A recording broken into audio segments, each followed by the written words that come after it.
for the best sports in Lorain. That's TV20, Lorain City Schools Television.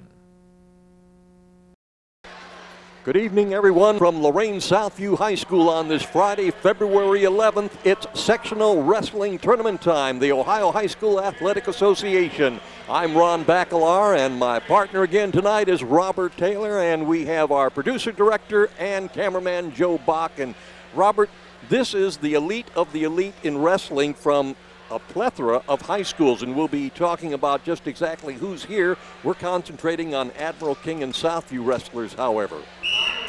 Yeah, you're right. There's a plethora of wrestlers and schools all over Lorain County, Cuyahoga County, and even Geauga County. So we're going to see a lot of wrestling today, but we're going to focus in on our Southview wrestlers and our Admiral King wrestlers, and we should see some good matches today. Exactly, and we'll be back with wrestling action right after this timeout.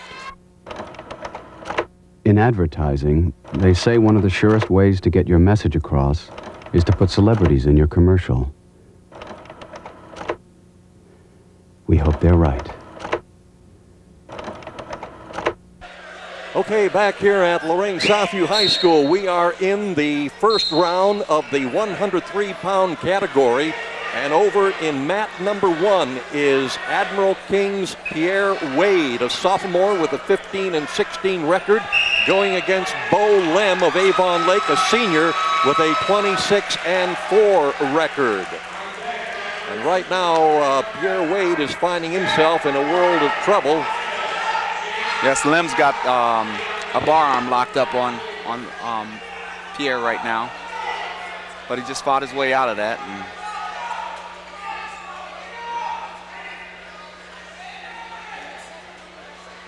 he's still in a little bit of trouble, but he's got 40 seconds. He's going to have to fight.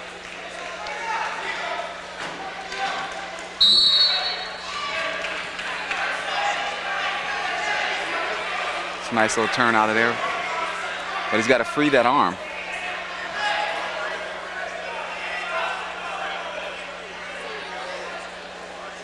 Lem locks back up the bar arm and runs it again with 15 seconds left. And Bo Lem of Avon Lake is leading by 5-0, but apparently he just got himself a pin. And that is going to eliminate Pierre Wade of Admiral King.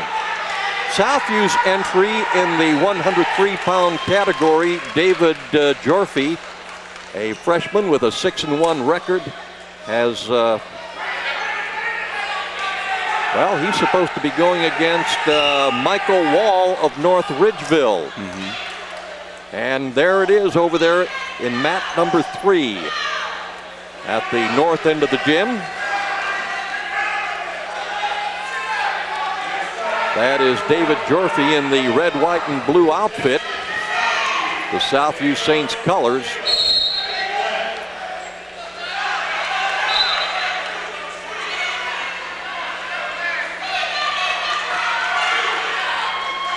Jorfy hit an early single leg takedown to start the match off.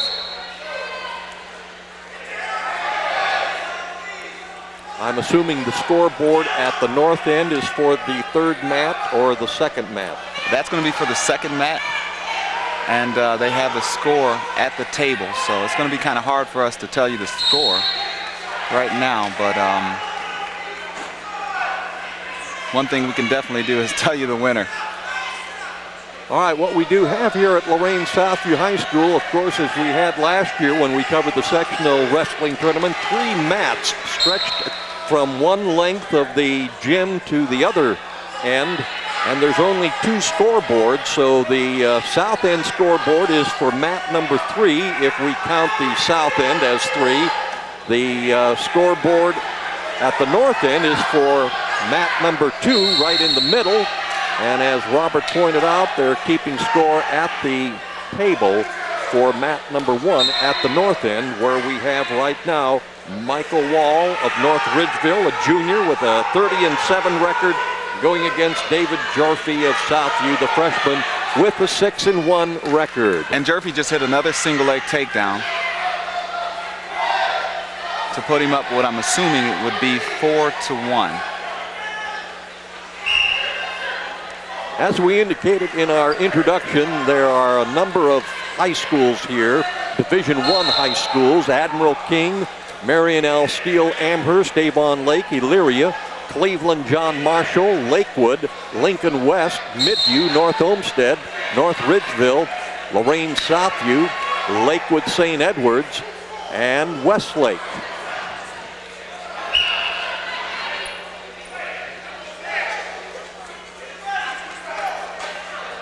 The referee called a stalemate, and he brought both wrestlers back to the center because he didn't feel anything else could be done from where they were.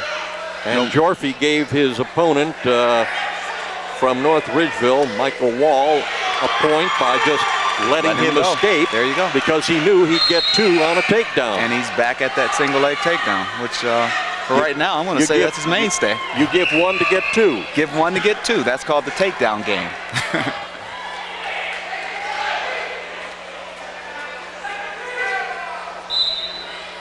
Those points add up quick when you're getting 2 for 1. And needless to say, and correct me if I'm wrong in this assumption, Robert, but a wrestler who is willing to let his opponent escape so that he would have the knowledge of being able to get him back down for the 2 points has got to have a lot of confidence in himself against that opponent. Oh, definitely. Back in the early or late 70s, early 80s, even the early 70s, Southview was known as a takedown school. That's what we were great at, being on our feet. So Dan Turtis and his brother Tommy and Pepe have done a wonderful job of maintaining that that aura for Southview. We are definitely tough on our feet. All right, the second period has come to an end. Wrestlers go 3 periods, 2 minutes each. And in this third and final period, Michael Wall of North Ridgeville had the option, and he chose the upright position. Yes, and he's trying to get at Jerfy's legs, but Jerfy is doing a great job of fending him off.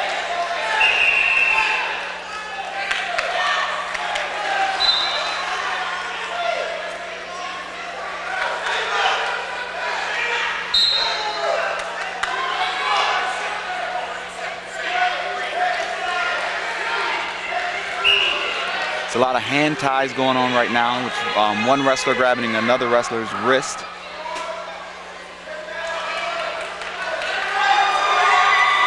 There's 2 points for David Jerfy, who hits another single leg takedown.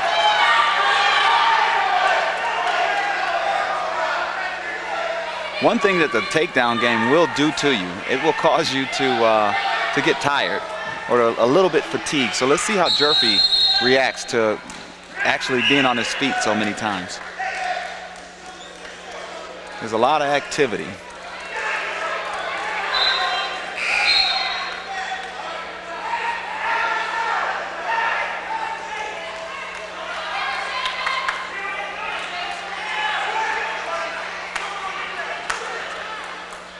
He seems like he's a very solid wrestler, on top, on the bottom, and on his feet. There's a bar arm that he's running. If he steps that leg over Micah's head, Micah could be in a lot of trouble.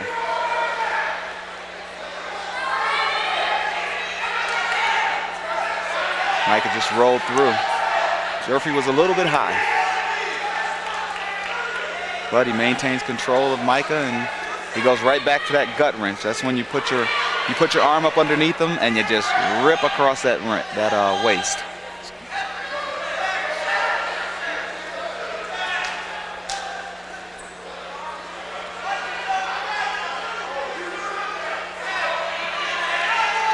And the third period is about ready to come to an end as one of the mat helpers comes out.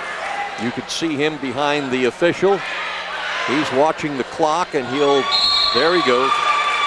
Taps the referee, the official, and that brings the match to an end. We don't know the exact number of points that Jorfy scored, but certainly enough to be declared the winner. That's right.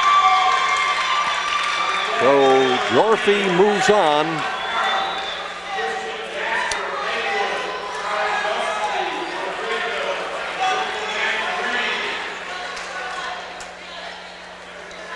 And looking ahead to the 112-pound category, Admiral King's wrestler Roberto De Jesus of Admiral King, a senior with a 23-10 record, has a bye in the first round. And Chris Deskins of Southview, a sophomore with a 23-14 record, will be going up against Orlando Santilella of Lincoln West, a freshman who does not have a record. And that match should be taking place over at mat number 1 at the south end of the gym. And it should be coming up right about now with the 103 that was on that mat now completed. And there we see Chris Deskins of Southview. As we said, sophomore, 23-14. Going against Cleveland Lincoln West's Orlando Santilella.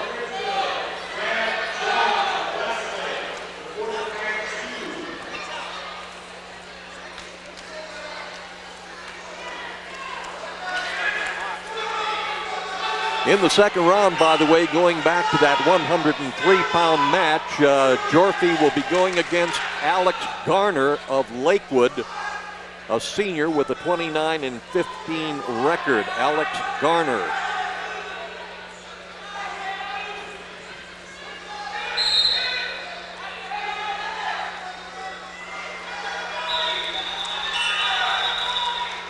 Now, one of the realities about this tournament, Robert, is the fact there's no wasted time. I mean, once one match is completed, boom, the second one just jumps right in there. Right to the next. They have each match is assigned a match number or a bout number, and it goes quick, and they go high into the 400s. So in order to get that many matches going, you have to be constant. So those mats are always being used until it gets up into the heavier weights, and then hey, the tournament's almost over, or it's almost time to go home for the night. Chris Deskins is one of those sophomores that really throws you off. He wrestles really, really good, but he's still got a little bit of immaturity left. I mean, he's got the ability to go out there and to be a great wrestler. And you can tell next year he's definitely going to be something special. I just hope that this year can be the start of next year. Chris just got himself 2 points on a takedown. He's got a ton of ability. Now, going back to that 103-pound category, David Jorfi will be going against Alex Garner of Lakewood in the second round. The second round doesn't start until everyone in the first round has completed wrestling, or what is the take on that? Well, from my understanding, the second round is actually going to start tomorrow. That's from my understanding. I could be wrong, but I think most the matches, they're going to be one match. There's going to be one match tonight, and then there's going to be one in the morning, one in the afternoon. That's if they continue to win. There might be one round of consolation, which just simply means if you lose your first round match, you have to come back and wrestle a second round match in the consolation, in the loser's bracket. What Chris is doing right now, he's operating with the legs. We call this leg riding. Not many wrestlers can do it. Manipulate another wrestler with simply using their legs as a winch or a wedge. Chris Deskins received 3 additional points for a near fall. So he is leading coming into the second period by a score of 5-0.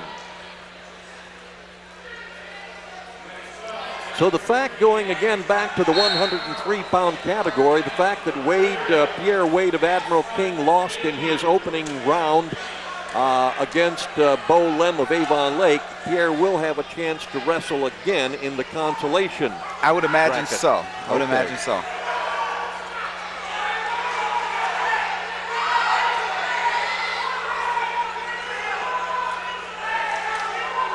Now this right here, this is a tricky situation. It's hard to tell who's in control. Chris was actually down, but the rider, or the guy that's on top, actually got too high. Chris reached back, grabbed him by the head, and pulled him over, actually flipping him over on his back. That's just a result of riding too high. Chris Deskins got 2 more points for the takedown. He's leading 7-0. He'll probably get additional points for near fall. Of course, the official is looking for that possible pin as we've got 1 minute remaining in the second period.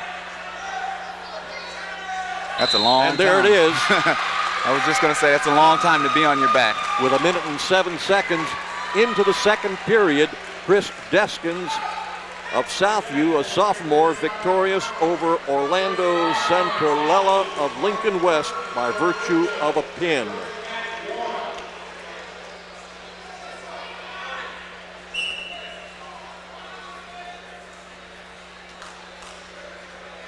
And as we pointed out a moment ago, Roberto De Jesus of Admiral King in the 112-pound category, not wrestling in the first round because he received a bye. And that brings us to the 119-pound category. And for Admiral King, for Southview, Frankie Mercado of Southview, a sophomore with a 28-8 record. He is going up against Alex Fedor of North Olmsted, a freshman with an 8-8 record. And right off the back, immediately 2 points for a takedown. High single. Admiral King's entry in the 119-pound category, Darnell Ford, a junior with a 28-7 record, received a bye in the opening round. He will go up against Timothy Madison of Cleveland John Marshall, who also had a bye. There's a call. That was quick enough. Sure was. With 1:23 remaining in the first period, Frankie Mercado, the victor, by virtue of the pin.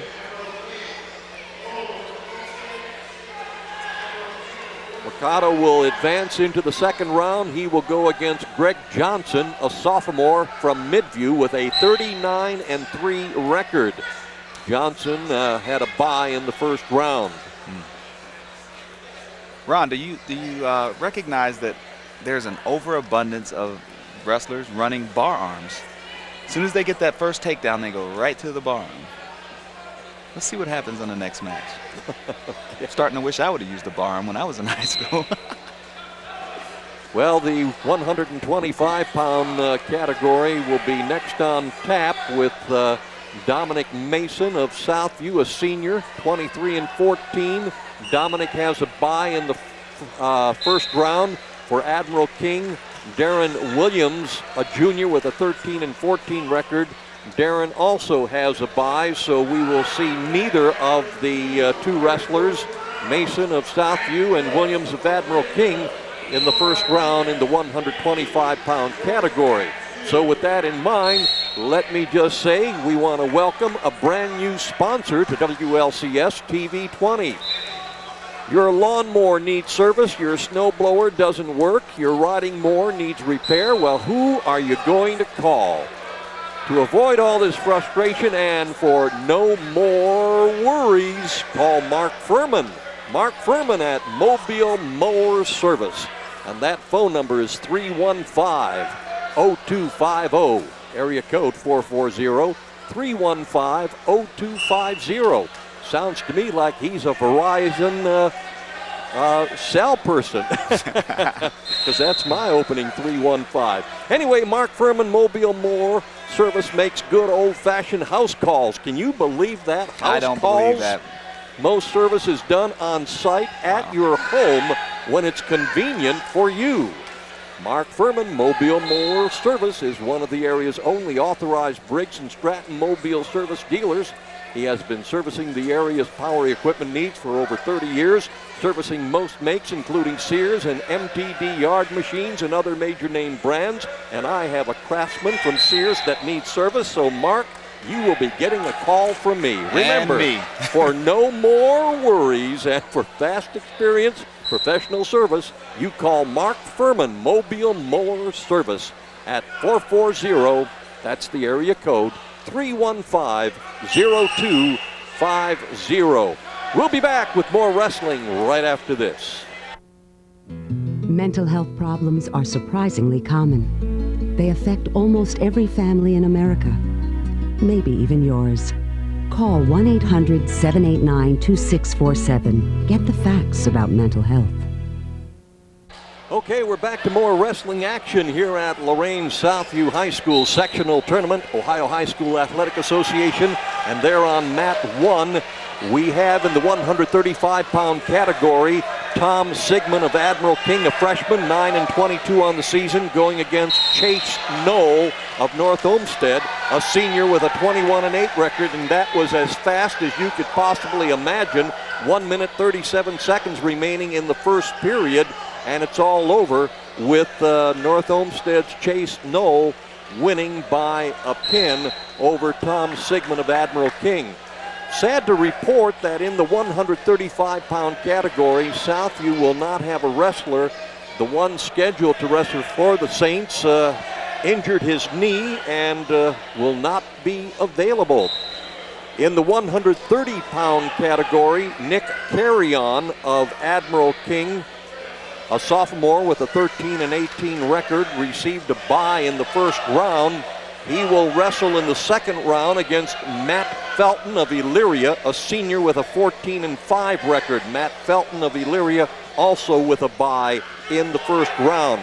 And Southview, too, will not have a wrestler in the 130-pound category because their man broke his collarbone. So you have a collarbone injury eliminating Southview in the 130 and a knee injury eliminating Southview in the 135-pound category. Tough break for the Saints.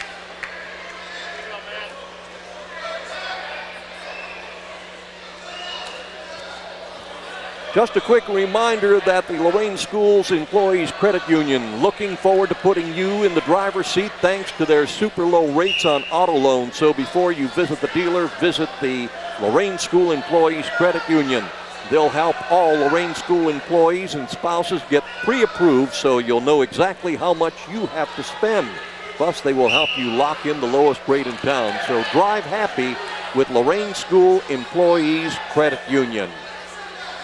We'll be back with more wrestling here at Lorain Southview High School, Ohio High School Athletic Association sectional wrestling tournament right after this timeout. When your child gets sick with the usual illnesses an unusual number of times, it could be an immune deficiency called PI. Get the warning signs. All right, back here at Lorain Southview, right in the middle mat, mat number 2, we have Rocky Ferraro of Admiral King, a senior with a 17-16 record, going against Derek Thomasone of Lakewood St. Edwards, a junior with a 2-2 record. And right away, Derek Thomasone of St. Ed's picks up 2 points on a takedown over Admiral King's Rocky Ferraro. Over on mat number 1, we have Lorain Southview wrestler Dominic Jones, a sophomore, going against Mo Oda of Westlake, a junior. But we are concentrating right now on this match in the middle with Rocky Ferraro of Admiral King and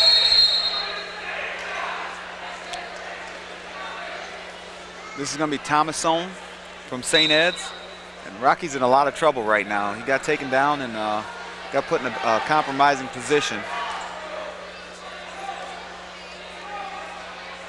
He's got 49 seconds to fend off this attack. Meanwhile, Dominic Jones is having his way over on mat 1, or mat 3, excuse me. Against Mo Oda of Westlake. Dominic Jones of Southview leads that one now 2-0 in the first period, halfway through.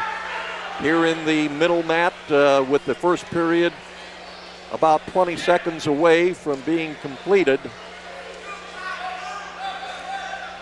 And there's another bar arm being run by another Southview wrestler. And we have Dominic Jones. Dominic Jones there. Wow. Now who's that Southview wrestler down at that end? This is Mike. What is his last name? They do move quickly. Yes, they do.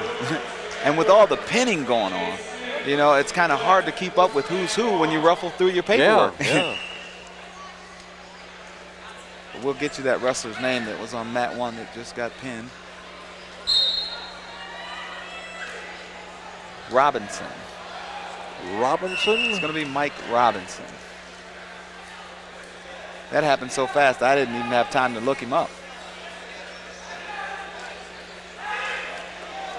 Over on mat 3, Dominic Jones has a front headlock locked up.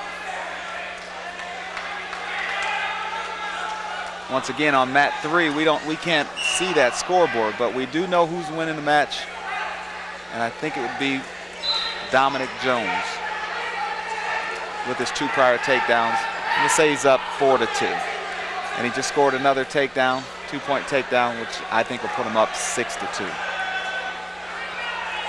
Over on mat 2, Thomasone has Admiral King's. I was going to say he has the Admiral King wrestling a little bit of trouble. Rocky didn't lose to a slouch at all. These kids from St. Ed's, they're just talented all around. They're just a stock team, and they wrestle all the way across the country. So he has nothing to be ashamed of. Over on mat 3. Well, the middle mat, Derek, I believe you said Thomason of St. Ed's pinned Rocky Ferraro of Admiral King. Okay, and you said over at the far mat number 1, that was Rich Robinson of Southview? That was, I think that was Mike Robinson. Mike Robinson. Well, we're over here with Dominic Jones. Dominic Jones of Southview, the sophomore, 28-7, going against Mo Oda of Westlake, a junior, and no record indicated for Oda. There's a half Nelson popped in by Dominic. He's getting back points right now as we speak. He's losing his balance, though. He needs to get those legs back over top of that head. On the other side of that body, he reverses the half right there. And he needs to just settle back, get chest to chest with this wrestler, get on his toes, and record the pin. Right now, the Westlake wrestler is carrying the total burden of Dominic Jones's weight. When Dominic's up on his toes, the coaches right now are screaming chest to chest, and that just means, hey, keep your chest on his chest and keep pushing down until you get the pin. Now, we don't know exactly how much time is remaining in the second period. We have a Southview wrestler going on mat number 2 that we'll get to eventually. It's going to be Finley.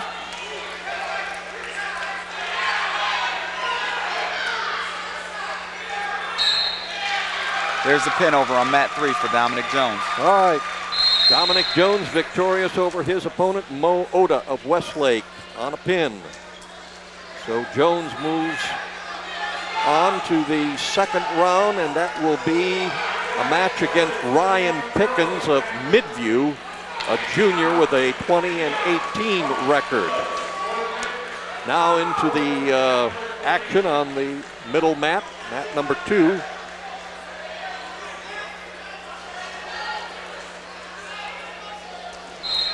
Matt Finley of Southview in the 160-pound category, wrestling, well,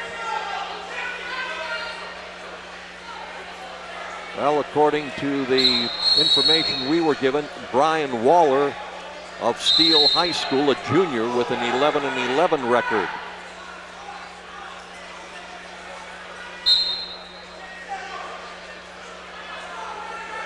Over on mat number 3, we have one of the Admirals going against Avon Lake wrestler That is Scott Griffith of Admiral King, a senior with a 15-18 record, going against Matt Hogan of Avon Lake, a senior with a 25-4 record.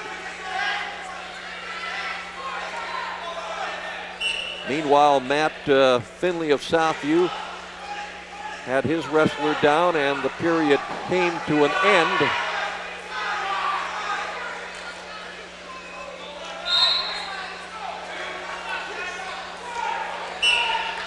Back now on mat number 2. Finley's working some inside ties, hand control, trying to set up a sweeping single takedown.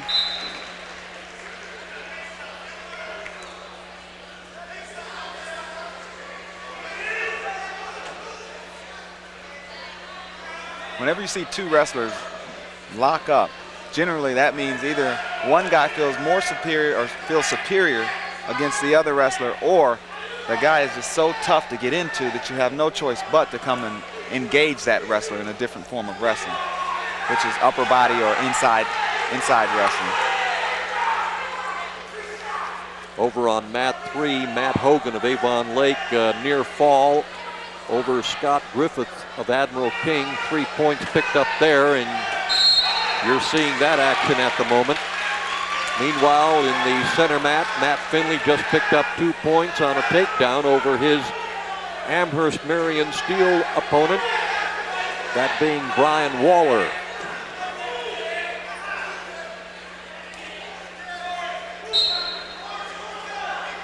This Hogan looks like he's a pretty strong character. Admiral King wrestler's going to have to mule kick that leg, which just basically means to kick his leg out, just like a mule would kick, and free that leg that he's got in there, that the Avon Lake wrestler's got in there. Other than that, this guy's going to ride him out with his legs and crank on his neck and everything else. That period just came to an end, so we're back to mat number 2, center court, where Matt Finley is riding his opponent, Brian Waller of Steel, and that period is about ready to come to an end. 1 second over. left. And he held him. And Matt Finley is leading in that match 5-2.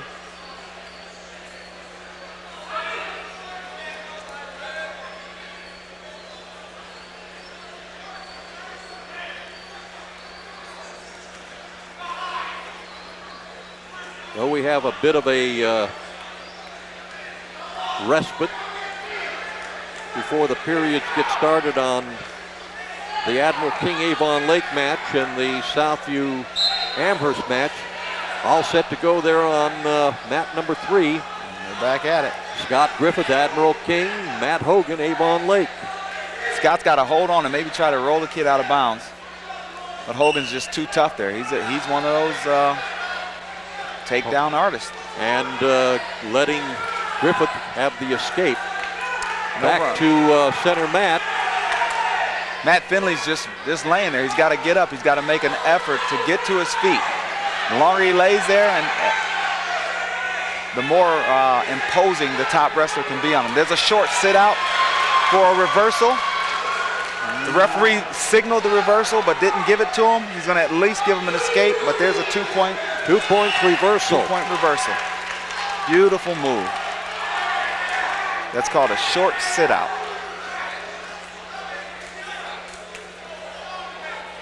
Matt Finley increasing his lead 7-2, back over to mat number 3. There's 2 back points in a potentially dangerous position. The referee has the option to pass out points as he sees it, and he felt they were going to their back. He was going to his back, so he gave points against Griffin. All right, back to mat number 2, Finley of Southview and Waller of Amherst. And an escape for Waller. He picks up a point, 7-3. Okay, now Finley's got to get started. There's a tap to the head and an attempt at an outside single. Once again, a lot of tying up. There's 2. 2 for a takedown. Nice counter wrestling done by Matt Finley. Back to mat number 3. Griffith is in a little bit of trouble right now. We can't see the score, but once again, there's another bar arm, and Matt Hogan of Avon Lake getting 3 additional points for a near fall. And that's the end of the match. Over on mat 2, we got Matt Finley back on his feet again.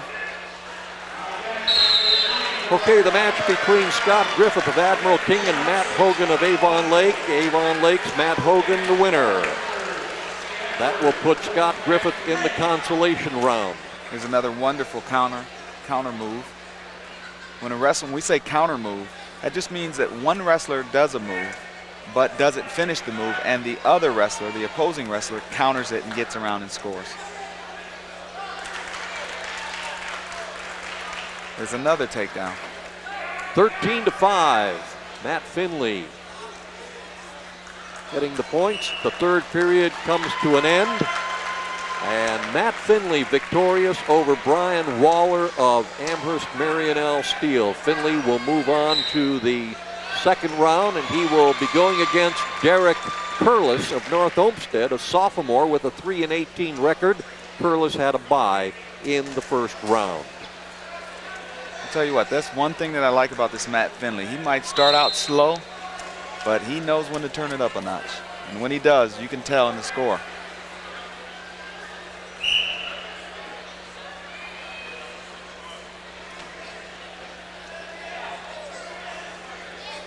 Just a reminder, the Lorain Admiral King High School is offering before and after school tutorial services for all students not meeting state standards on the Ohio Proficiency Test, the OPT.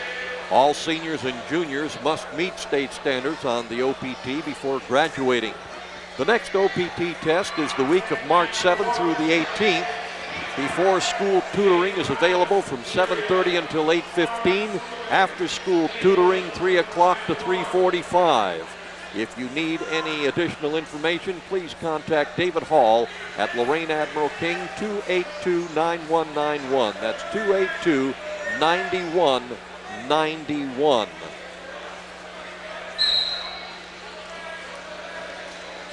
We're on mat number 2 with an Admiral King wrestler. And he was just pinned, trying to determine now who that might have been.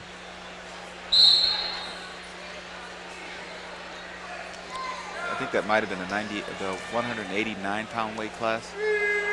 Well, 189 pounds for Admiral King would have been and should have been Craig Wood. Okay.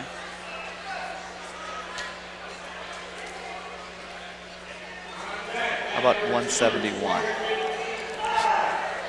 171, all right. Richard Worthy of Admiral King, a junior with a 14-22 record, went against Dan Ebel of Midview, a senior with a 26-7 record, and Ebel pinning Worthy. Worthy moving into the consolation round. Ebel will move into the winner's second round.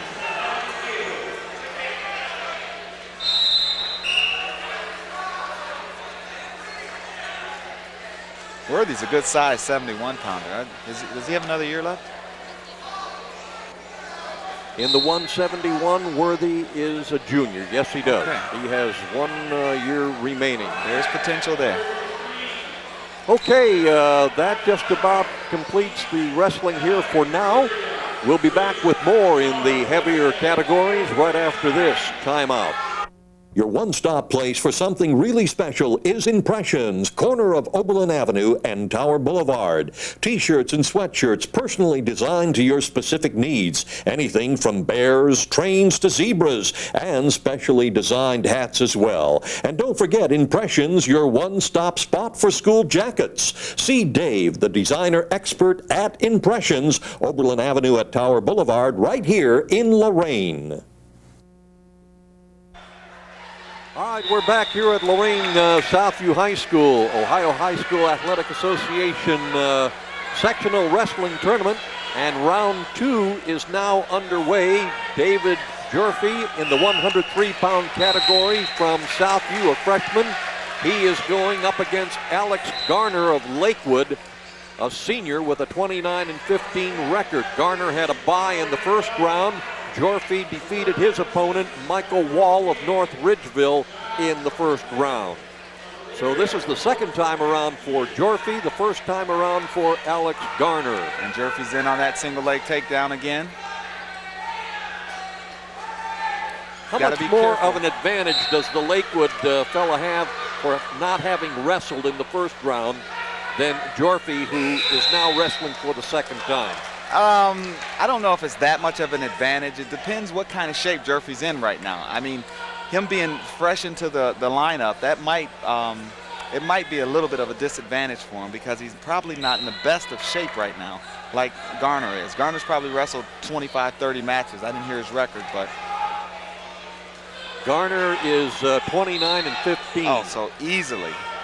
You know, so for Garner to have that better seed than Jorfie and then to not have to wrestle and to have wrestled all year long, it's definitely going to be in his favor, you know, he catches a little break.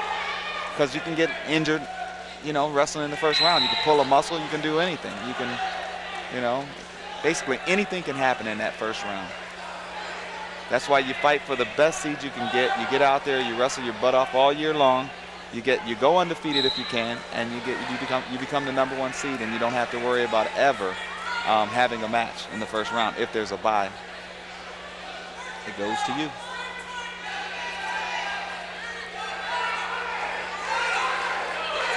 Jorfie, in trying to free that leg, just gave up, I think, 2 back points. He actually exposed his back when he reached for the leg. There's a shot on a single leg takedown. Garner goes right to his counter, which is a reverse half.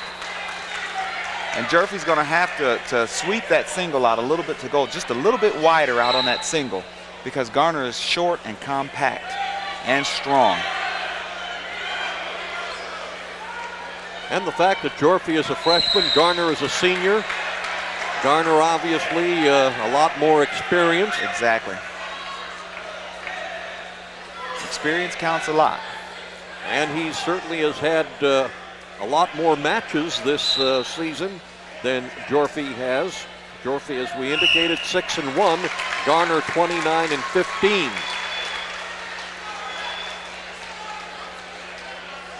There's a shot by Jorfie, an attempt at a double leg takedown, which Garner countered again with a reverse half. Wrestlers like that, you can't wrestle underneath them. You have to get on the outside. There's a spin by Jorfie. And a 2-point takedown. Beautiful move. He doesn't wrestle like a freshman. Well, I think that's one of the advantages of Dan Turnus and his brother having that youth program here at Southview for all youngsters in the city of Lorain, not just those living in the Lorain-Southview school district, but everyone has that opportunity to get the techniques before they even come into high school. That's right, and you got to give a lot of credit to their junior high program too, the Whittier Warriors. I think they're coached by Eulin and Dwayne Robinson. They just keep passing the torch down. And we have a match over on mat number 2, Lorain Admiral King, Roberto De Jesus, who had a bye in the first round, is going up against Josh Pakeltis of Elyria. Pakeltis was victorious over his opponent in round number 1, Pat Duffy of Lakewood. Josh Pakeltis of Elyria, a sophomore with a 12-12 record. Roberto De Jesus of Admiral King, a senior with a 23-10 record. There's a roll through, an Atkins roll through by David Jorfie to see if he got any points for it. Action is back on mat number 1 in the 103-pound second round category. Back over to mat number 2. Roberto's in on a single leg, but he's kind of stretched out. He's got his head in a bad position. This is the 112-pound category, second round. The first time for Roberto De Jesus of Admiral King wrestling tonight. what Roberto needs to do, he needs to throw that leg, his opponent's leg, over his head. The referee just gave away 2 points to Pakeltis. Pakeltis is a tough wrestler. Don't let that 12 and 12 fool you. But Roberto has so much talent, and so much ability. This is really going to be an exciting match here.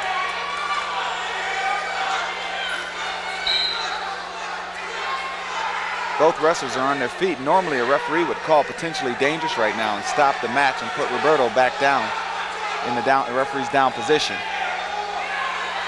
He needs to throw that leg over his head, or to throw it past him in some way, shape, or form, or turn quickly. And there he calls it. Back over to mat number 3, Jorfi. Just got a takedown. Too bad we can't see who's leading in that particular match. Yeah. Definitely love to know that score. That's going to be exciting. Roberto. Over on mat number 2, Roberto De Jesus in trouble. He's in a tough position right now. He's got 8 seconds. It's probably going to be 3 back points. He's probably going to get an escape here. With 1 second left, 3 back points, 1 escape for Roberto. It's going to be 5-1. 5-1 is the score. And we're over at mat number 1. This is 112 pounds. That is Chris Deskins of Southview going against Mo Ali of Westlake. Deskins wrestled in the first round, pinning his opponent, Orlando Santalella of Lincoln West, Cleveland. Mo Ali of Westlake had a bye in the first round. Ali, a senior with a 29-2 record.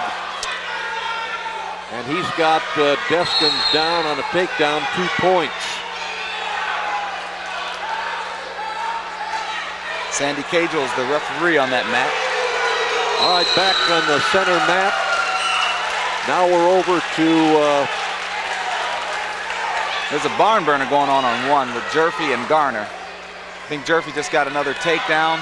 Once again, we don't know the score, but I would imagine that Jorfi would be ahead by maybe 2 points. Well, the match with Roberto De Jesus of Admiral King on mat number 2. De Jesus is losing by a score of 5-1.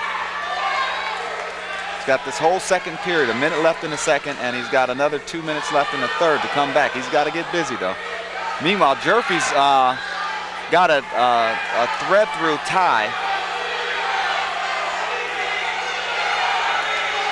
He's going to try to get a tilt here.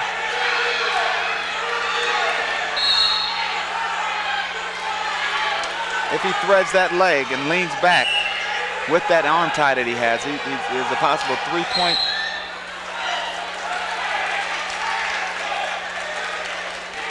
Got to be down to the closing seconds of that third period in that 103-pound match between Jorfi and Alex Garner.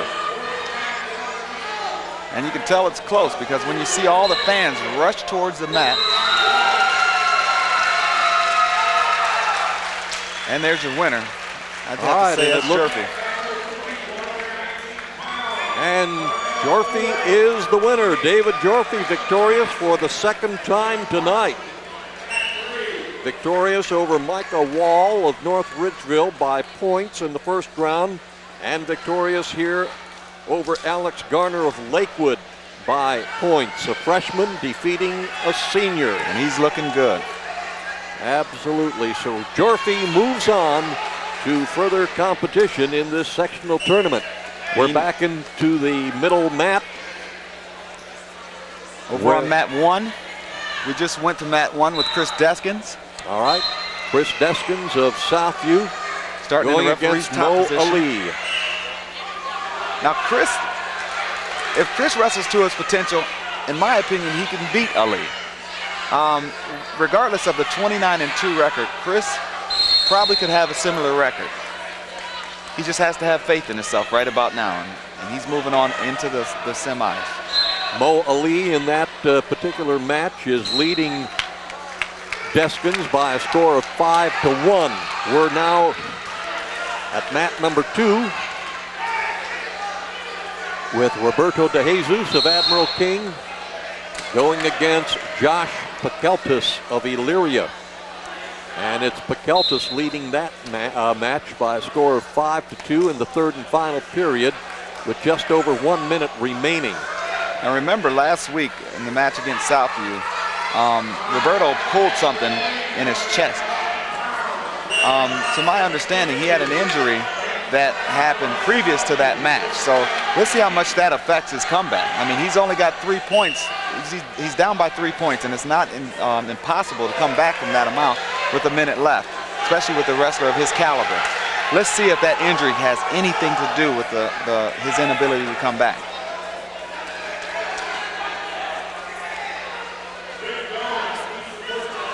Pakeltis is tying his wrist off right now.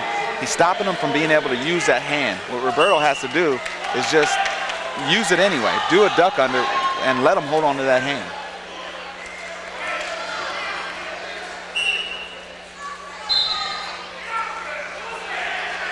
There's a high crotch or a fireman's. Well, De Jesus has 30 seconds to do something. He trails 5-2. There's a 2-point takedown. Well, he needs to let him go. He needs to release him. He needs to let him go and do it again. He'll tie it up and put it in overtime. He's going to try to turn him from the top with 16 seconds left.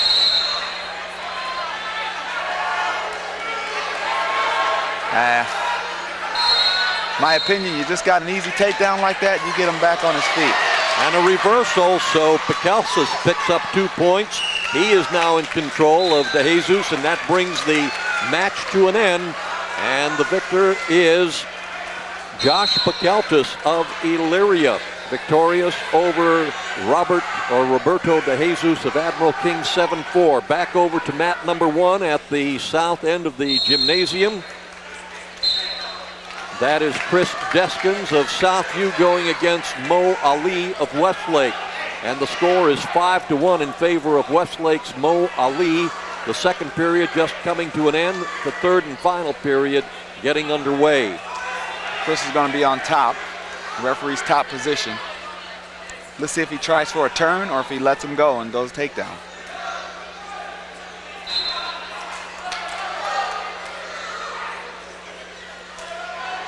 Ali gets to his feet, spins and gets a 1-point escape. Scores 6-1.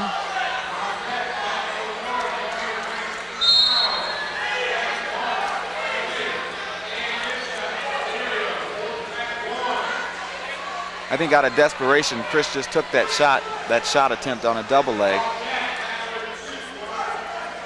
One thing you're always taught is to always set up your move. You don't get in the car and just drive down the street. You have to put the key in.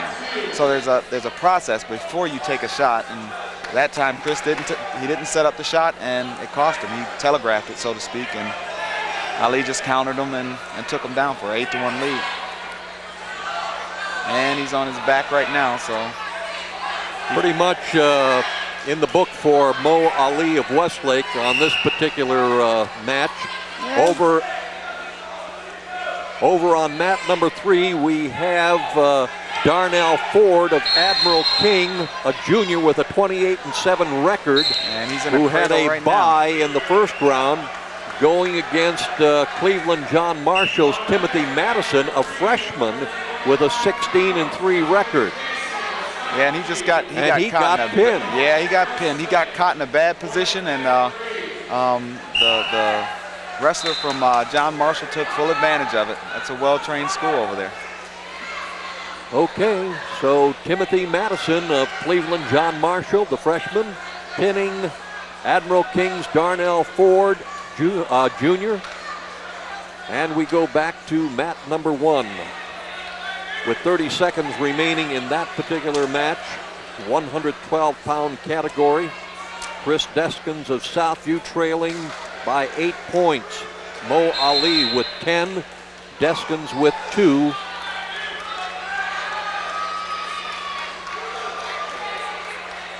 He's got 19 seconds. Now, I've seen some Really, really miraculous things happen in less time than that.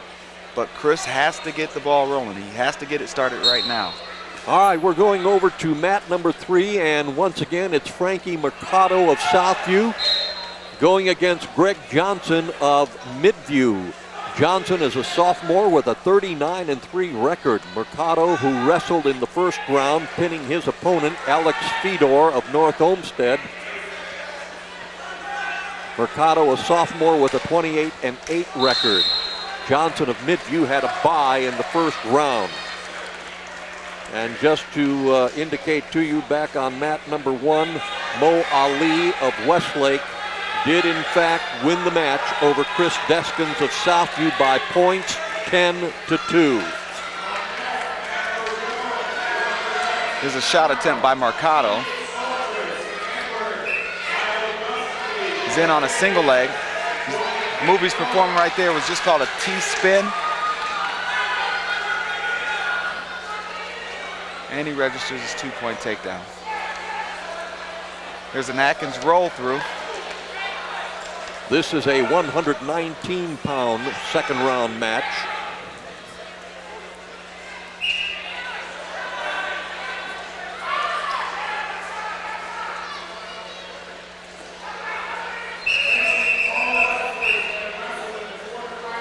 Once again, there's another bar arm set up by Mercado. What he's trying to do right now, he's trying to get his whole body on the left-hand side of the wrestler on the bottom and then roll through to the other side. And then elevate the other wrestler's legs with his leg, with his high leg, causing him to expose his back.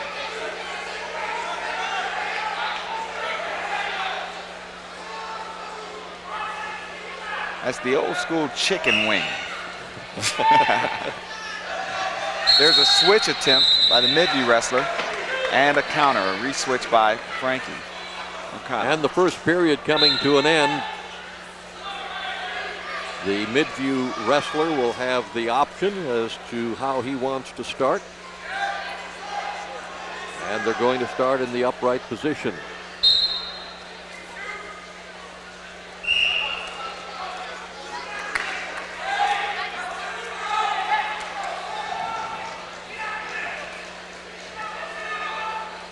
Just a reminder, while the wrestlers are sizing each other up, Lorain Southview's Adult Athletic Booster Club is going to be conducting a fish fry on Friday, March 11th from 4:30 until 7 o'clock. A half a pound of fish, fries, coleslaw, roll with butter, all yours for a donation of $12. And all proceeds will benefit the Southview Fast Pitch Softball Program. If you would like to purchase any tickets, locate a softball player, or you can call Major Richard Brown at 240-1262. That's 240-1262. Major Richard Brown. Major Brown. And that area code, by the way, is 440. Now, this move that Frankie Mercado's doing right now is called a tilt. And he's being coached by the tilt master, Billy Kopp. That kid tilted everybody he's seen when his senior year on his way to winning a state championship at 125 pounds for Southview.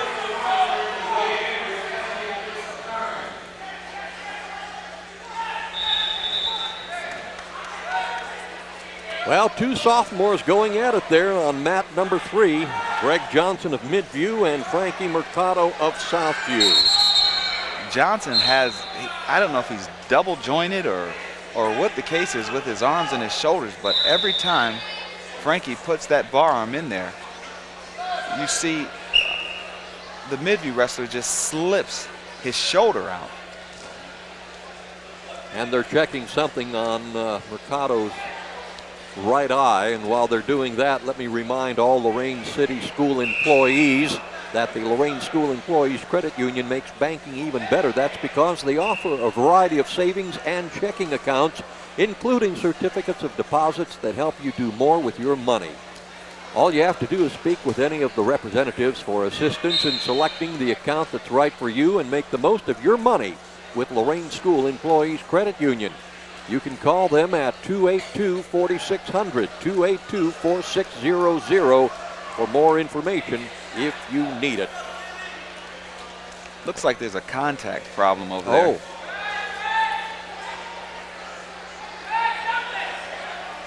Well, apparently they have removed the contact, and hopefully Mercado can see. Can you imagine when you weren't allowed to wear, when they didn't have contacts and you couldn't wear your glasses out there? I just can't even imagine contacts. One of the greatest wrestling families in the state of Ohio's history, the Sabados, they all had eye problems. I can't even put a drop in my eye without closing it before the drop even reaches it. Right. Let alone to think I'd stand there and try to put a contact on my eyeball. I couldn't imagine. I'm with you there, brother. I'll just put the glasses on and be happy. And that brings the period to an end. Again, over on mat 3, we do not have the advantage of a scoreboard to discover the points. Our producer, director, cameraman Joe Bach is indicating that Mercado is leading. 7-0. 7-0. Good eye.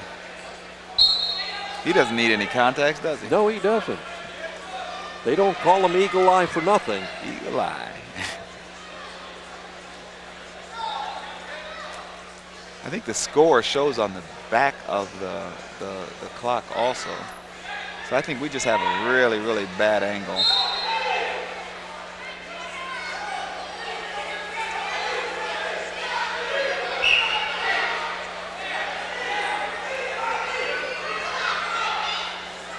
Mercado. Go ahead.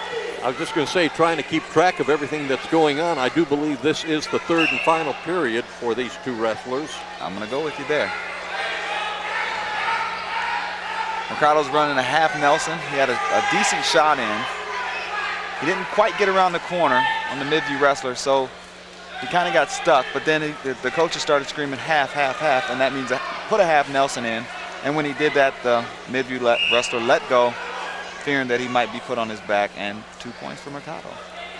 Way to listen. It's so hard to hear out there when you have your headgear on and then you got the crowd noise, you know, and then you got their coach yelling, and now all of a sudden your coach is yelling. Right. So there's a lot of distraction.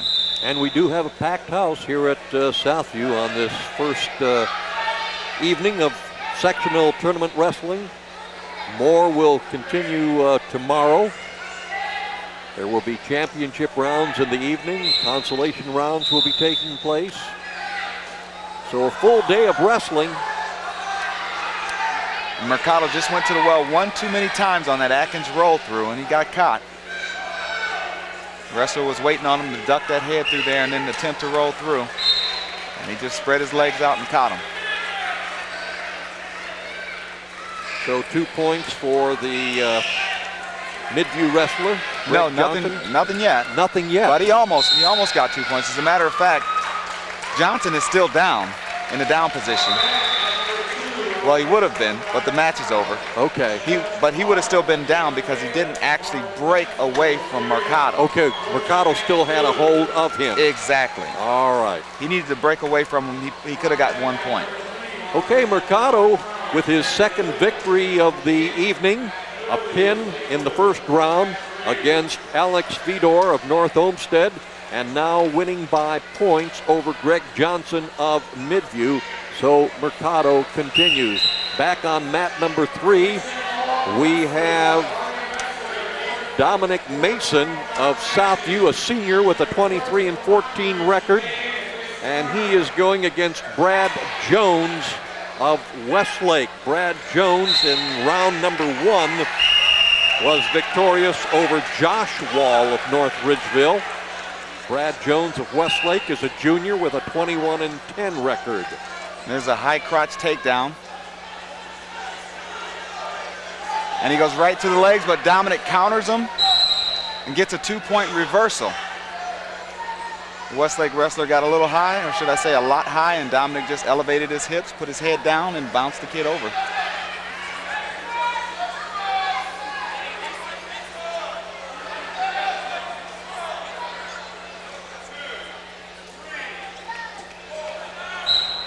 Interesting, Dominic Mason actually certified at 119 pounds, but is wrestling 125.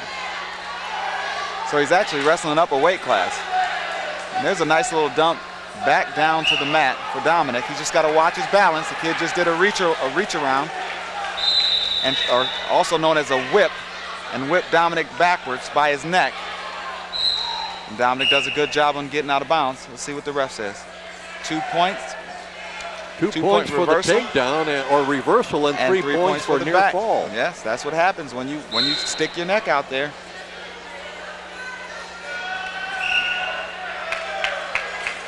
Brad Jones of Westlake leading in that match. There's a locking hands by Brad Jones, which is going to be a 1-point violation.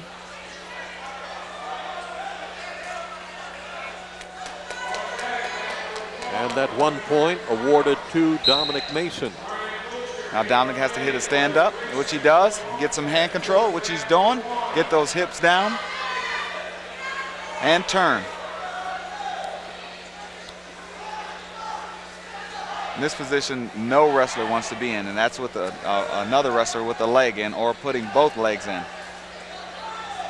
There's a cradle by Johnson.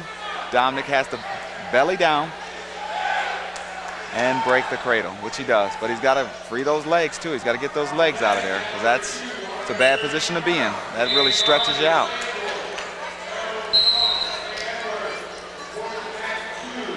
Referee calls a stalemate. Both wrestlers go back into the referee's position, up and down position, with Dominic Mason being down. Let's see what Dominic does. Will he stand up, or will he hit a switch or a sit out? Here's a stand-up attempt, and Johnson goes right to the legs again. So he knows where his bread is buttered.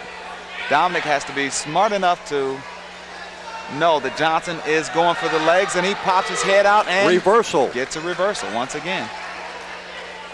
And that brings the period to an end.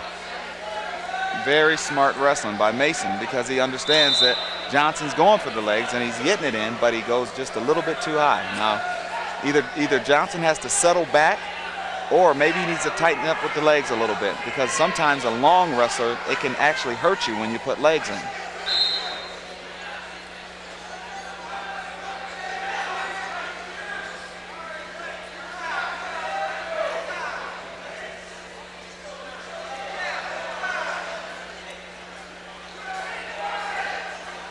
Okay, I think Mason is going down. Here's a stand-up attempt. A catch by Johnson, and he goes to the cradle once again. Mason reaches up for the head and tries to work his way through the back door. There he goes again. And he's going to set up his own cradle, maybe. There's a 2-point reversal. And there you go. Very smart wrestling. Dominic definitely needs to keep his balance and just take control of the match right now.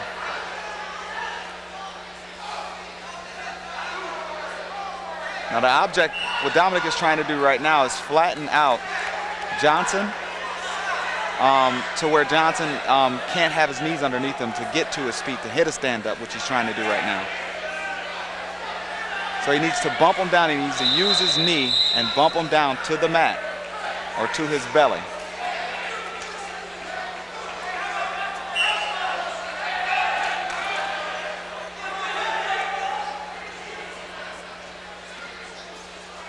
Well, there's a good chance, I would imagine, that Brad Jones, having wrestled in the first round against Josh Wall of North Ridgeville, and this is the first time this evening that Dominic Mason is wrestling, since Dominic had a round bye in the first round. Dominic probably has just a bit more energy going for him. Maybe so, maybe so. Like I said before, it all boils down to what kind of shape the wrestler's in. Because if the wrestler's in great athletic shape and he gets a match the first round. Well, he's got him over on his back. There's a tilt. Thread through tilt. If the wrestler that wrestles the first match, if he has a match in the first round, is in great shape, this guy can actually use that as a warm-up and to get himself limber and ready to go. So, like I said, it all just depends on what kind of shape that wrestler's in and if there are any injuries involved or anything like that. Second period is about ready to come to an end. And Dominic's well in control. And that's it. Dominic will have the choice in the third and final period as to how he wants to start. And I think they're telling him to go in the upright position. Yeah, they want Dominic on his feet. They'd rather have him going takedowns because Johnson is actually almost going to go down. Right. Dominic just made that decision on his own. The coach said, "What do you want to do? Come on, go on your feet." And Dominic said, "I think I can get 1 point." They're worried about the Westlake wrestler throwing in the legs like that and catching Dominic. Because you know, like I know, in the end, this is all that counts. When you get put on your back and you get pinned, and he's because on you made his a bad decision, and he's got it locked up tight. So Dominic, that's it. There's the pin. Dominic made a very bad decision. Does it pay to listen to your coaches? It pays to listen to your coaches. It pays. Dominic Mason of Southview, the senior, pinned by Brad Jones of Westlake, the junior. He wrestled really good. And it was his match to win or lose. And you can visibly see that he's not happy with himself.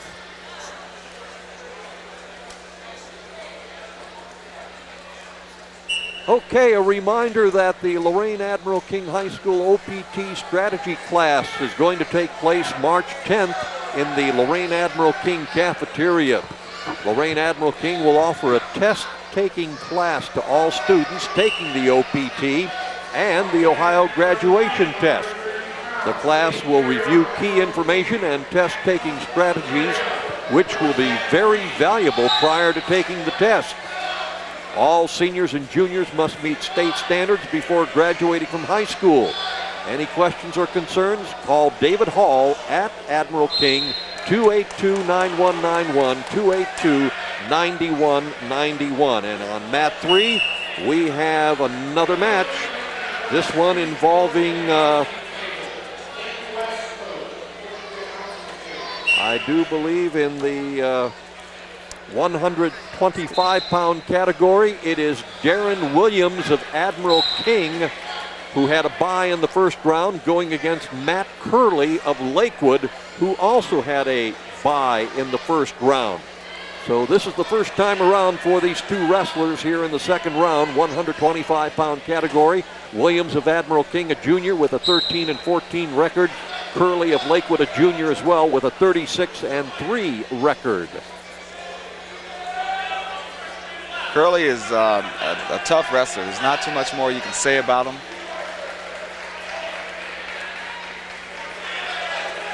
Darren's just going to have to keep his head, wrestle a solid match, and don't do anything stupid.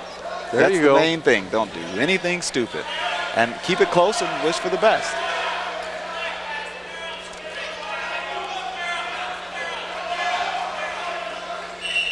Curley's got him down, 2-point takedown. Matt Curley of Lakewood.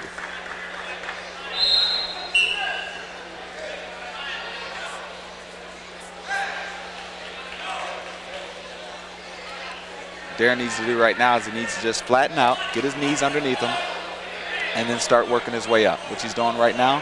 Just needs to step up.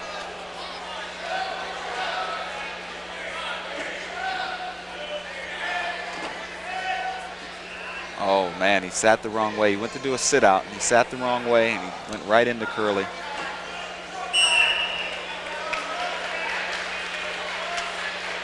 And the first period is about ready to come to an end.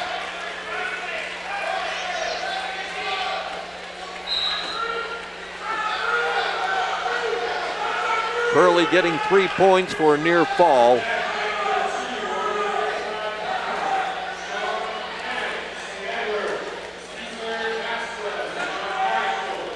Darren Williams will have his choice here in the second period.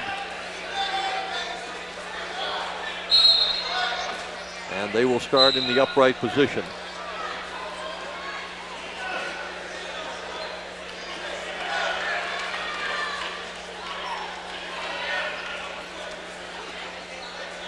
what Darren needs to do right now is he just needs to find his niche. He needs to find out where he's comfortable at, and he needs to wrestle right from that podium, right from that position, I mean.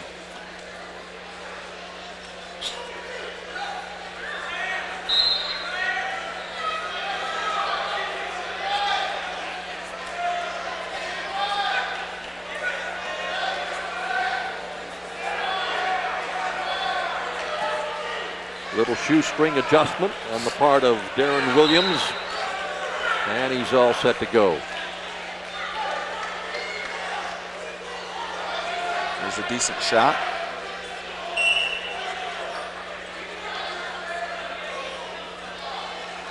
Now, I don't know if I'd be going right here up top with Curly right now, because I think Darren's found his shot. He's wrestling really solid. He just needs to take his time and set everything up. See what happens. It should be interesting.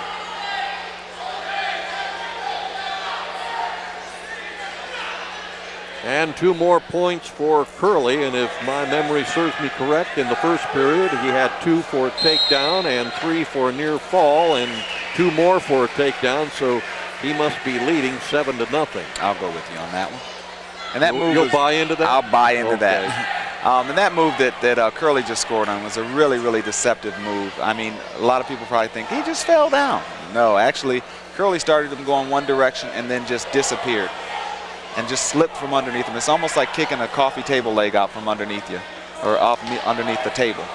You just fall over, and that's what happened here. Williams did get a point for escape, and Curly got 2 more for a takedown. Williams is hanging in there. He's giving it the old college try.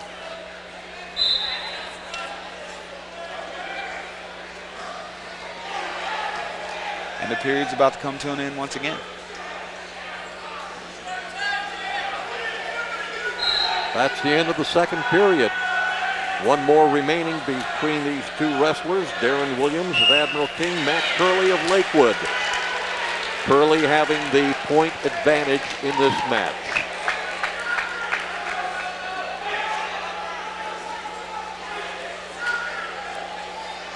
Curley's decision, and he goes for the upright position to start off the 3rd and final period. He's going to try to attempt to spin through this. And he's got 2 points for a takedown.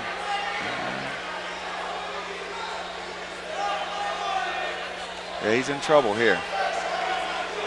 Curley's a very long wrestler. So his feet might be doing something down at the other end of your body, and then his arms and his shoulders, they're doing something totally different at the top of your body.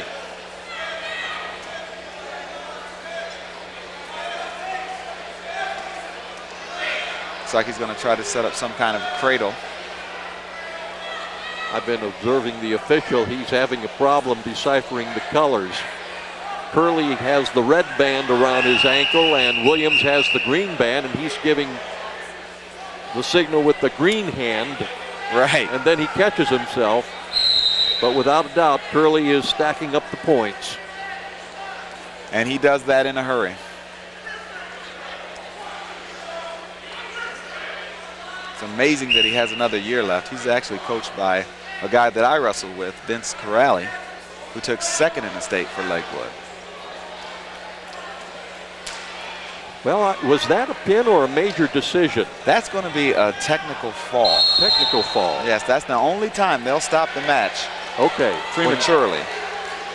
When you see numbers, when you see points being given out like that, believe me, when the match ends, there's a technical fall tagged onto it. And you have to have a 15-point advantage, 15-point advantage, which that happens real quick when you go to your back. If you go to your back 3-4 times for more than 5 seconds, there's 15 points. All right, Curley will advance to the 3rd round in the winner's bracket. Williams will drop down into the consolation bracket in the 125-pound category. Now we're at 130 pounds, and that is Nick Carrion of Admiral King, a sophomore with a 13-18 record.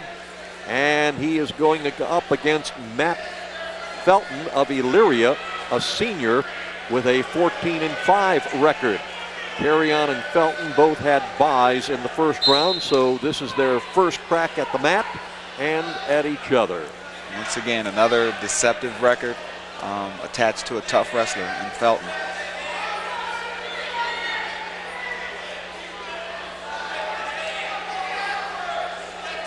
Carrion just needs to settle down, recognize that Felton hasn't wrestled a lot this year, and pick him apart.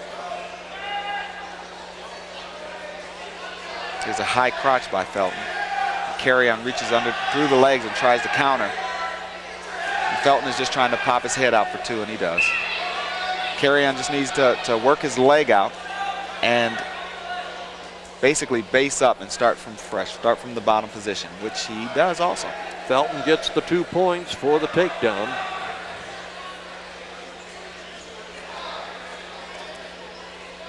Number one rule in wrestling when you're on the bottom is don't put your head on the mat. Carrion needs to pick that head up, because as soon as you put your head down on the mat, here comes a half Nelson.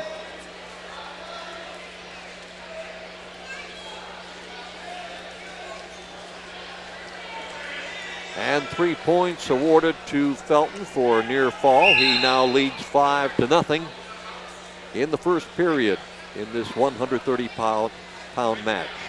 As we indicated, Southview had their wrestler eliminated by virtue of a broken collarbone.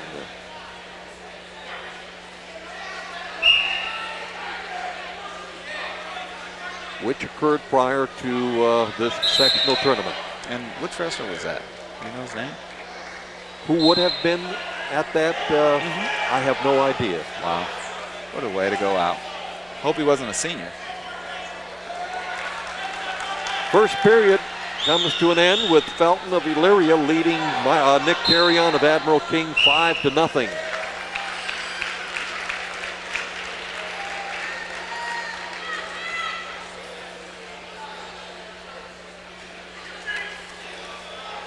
There's a shot attempt by Nick Carrion. A whip by Felton. Felton now leading 7-0.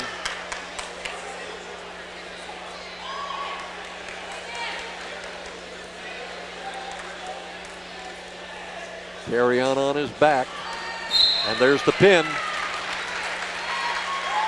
So Matt Felton of Elyria pinning his opponent, Nick Carrion of Admiral King. Felton will move on to the third round in the winner's bracket. Carrion will move into the consolation bracket.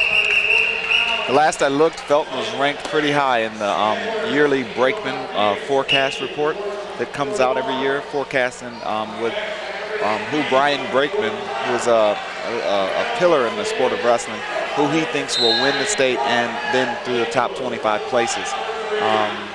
So Carrion has nothing at all to be ashamed of.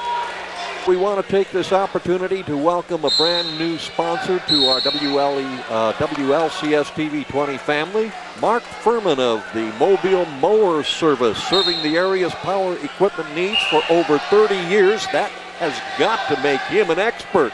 And the amazing thing is, he makes house calls. You heard me. He will come to your home if you have a problem with a lawnmower, a snow blower, whatever the small engine equipment might be. He will come and take care of it at your home, servicing most makes including Sears, MTD, Toro, Ariens, Lawn Boy, Snapper, and Murray. He is an authorized Briggs & Stratton mobile service dealer. Service on site, SOS, for fast, experienced professional service.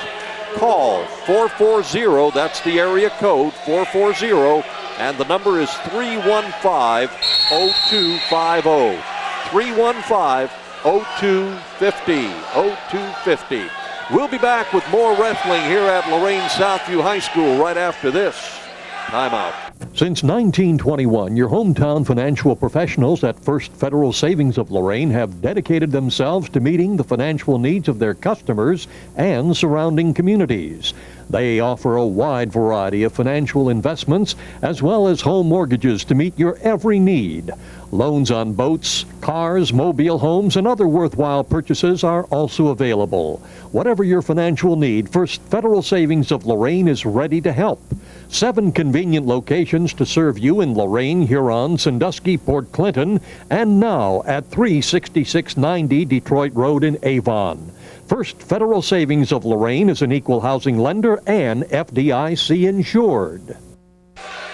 Back here at Lorain Southview High School in the second round, mat number 2, we have Rich Robinson of Southview, a senior with no record indicated, and Dan Logsden of Amherst Marion L. Steel, a senior with a 22-4 record. Both these wrestlers had byes in the first round. This is their first crack on the mat and at each other.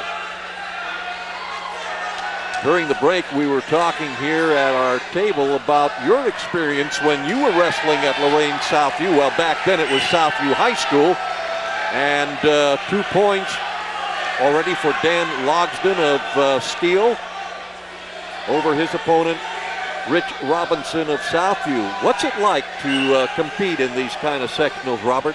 Well, it's first of all, it's a really, really electric type atmosphere. You can be up, you can be down, you can be 1 in 100 or 1 in 21.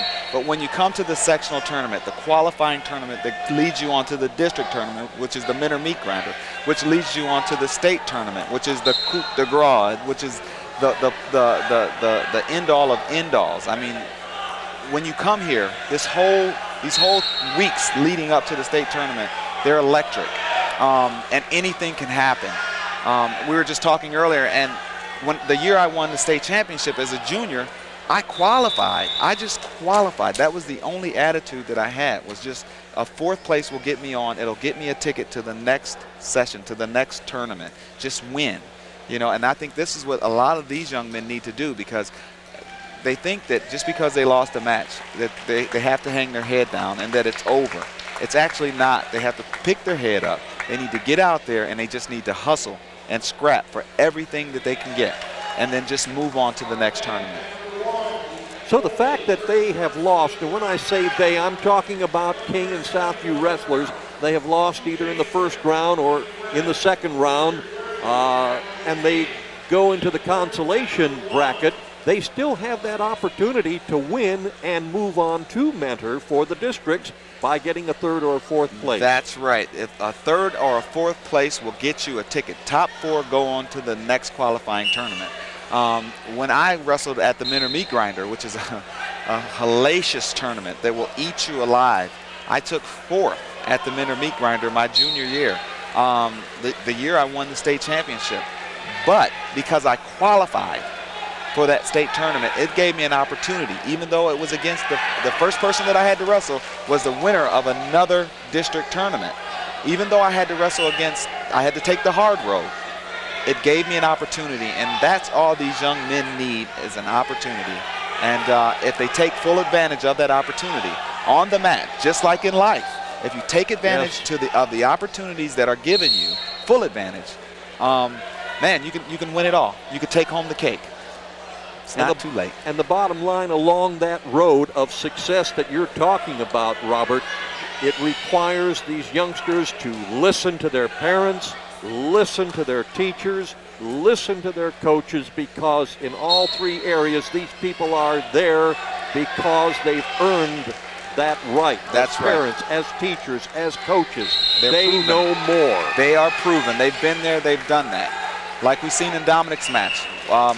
We made a statement about, hey, the coaches want him to go on his feet, and Dominic chose to take the bottom, even though the guy, Johnson or whatever the kid's name that he was wrestling, kept catching him in certain situations, and Dominic kept slipping out of those situations.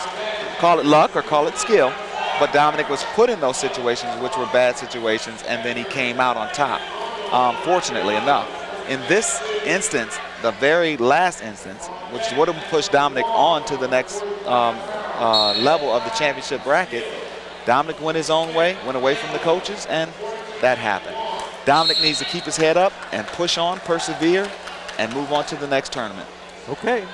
And in that match you just saw, Dan Logsdon of Amherst Marion Steel victorious over Southview's Rich Robinson with a pin in the second period. And that brings us now to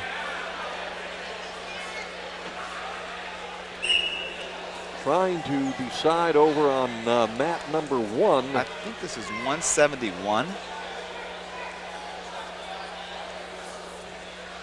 171. 171. Let's see if I'm correct. Worthy. Well, Richard, then this must be a consolation. There you go. They're match. running around the consolation. All right, Richard Worthy of Admiral King, who lost to Dan Ebel of Midview in the first round, is now wrestling against, I don't know. I'm going to say that this guy is from, he's got a W on his leg. So, Lincoln West. Lincoln West. Okay, wonderful. That would be T.J. Sims then.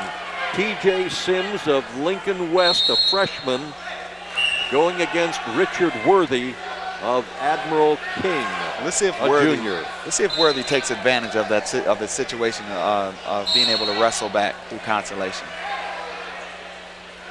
I mean, earlier I think I stated that we'd probably only be doing 1 round today. We actually got 2 championship rounds, and we're going for a round of consolation of some really serious wrestling. Good stuff, huh?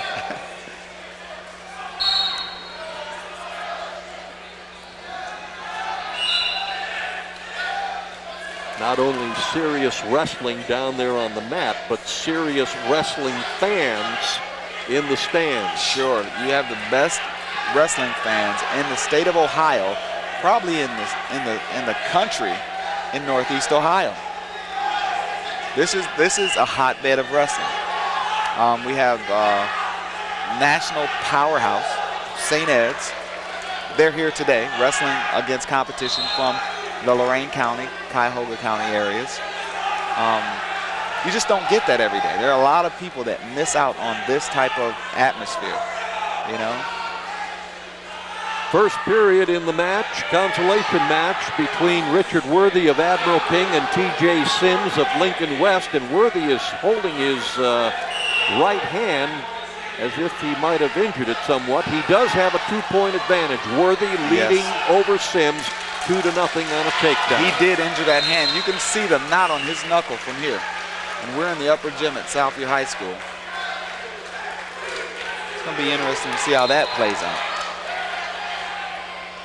A lot of times you just have to look past your injury and continue to wrestle. Several times I've jammed my fingers, all of them on one shot. All of them go back, and you just got to keep wrestling.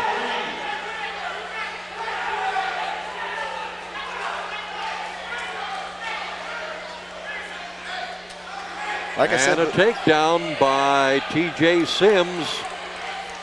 So we're evened up at 2-2. And there's a 1-point escape. Will he get it? If he gets to his feet, there's 1 point. Now what he needs to do is he needs to get around Sims as fast as possible. He's got a reverse half,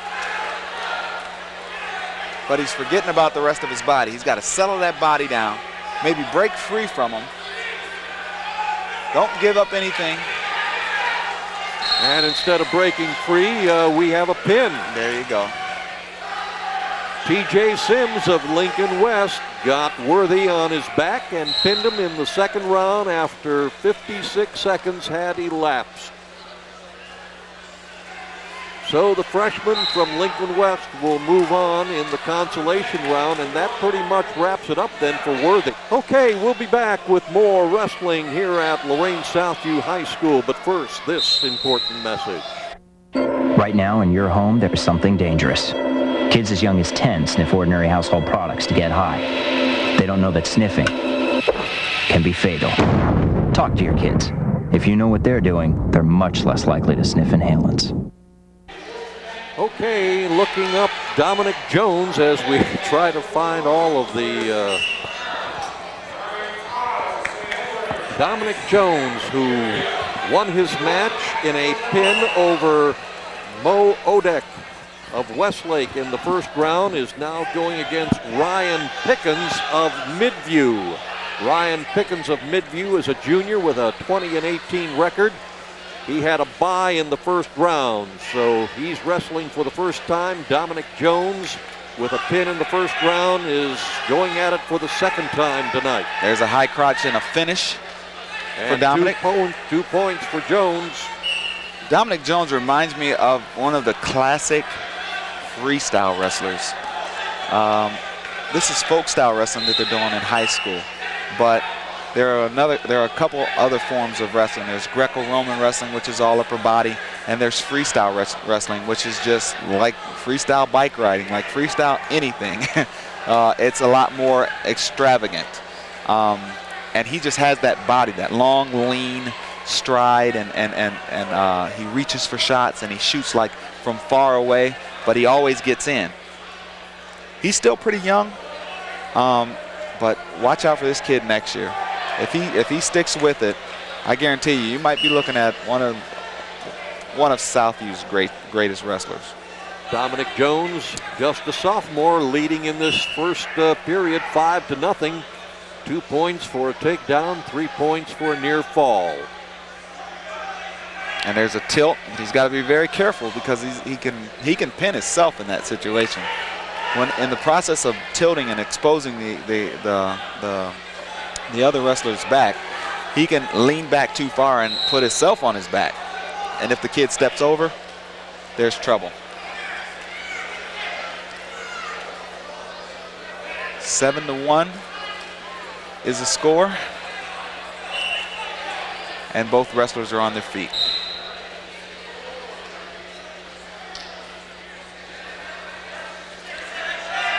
There's a fake one way and a shot back the other way. Now Dominic needs to pop his head out to one side and take the wrestler to the opposite side, which he does and does well. 2 more points for Dominic Jones. Now, what was the purpose? I know there's a purpose for that smack towards the head. That smack towards the head, that's a setup. And that is allowable. It used to be a lot harder of a smack back when I used to wrestle. You used to be able to actually pop that guy in the head. Nowadays they call that a flagrant foul. They actually award a point to the other wrestler and penalize the other wrestler. I don't know if it's a point or if it's just a warning, but I think it's a point for hitting somebody really hard. But you are allowed to put your hand in their face to make them blink or to make them react to you reaching at them. Which by the time you react to me going towards your face with my hand, my other hand is doing something else with your leg. 2 more points for Dominic Jones, near fall. You talk about how it was once upon a time allowable. Now it's a flagrant foul. Sure. I remember in my early days of teaching when it was allowable for teachers to paddle unruly students. Hey, kids, you now hear that? It's a crime. But I'll say one thing for sure. We had peace and quiet in our classrooms. Sure. We need to get that rule back. And we had learning going on. I can assure you of that. That's that right. was then. This is now. I'm a proponent of that beatdown rule.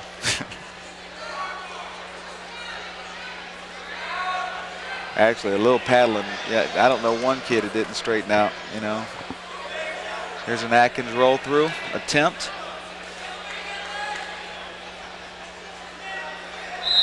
Southview is really, really hardcore our pro Atkins roll through, which was a move that was brought in by, I think, Dan Turnus, and it is actually stuck with the Southview wrestling program. Well, Dominic's got his opponent down on one shoulder, and he's going to get 3 points for a near fall. So he has got to be leading substantially here in this second period. Well, they're going to say this is now the third period getting underway. Now, you indicated a moment ago, Robert, that there's the Greco-Roman style wrestling and the freestyle. What we're witnessing here is freestyle wrestling.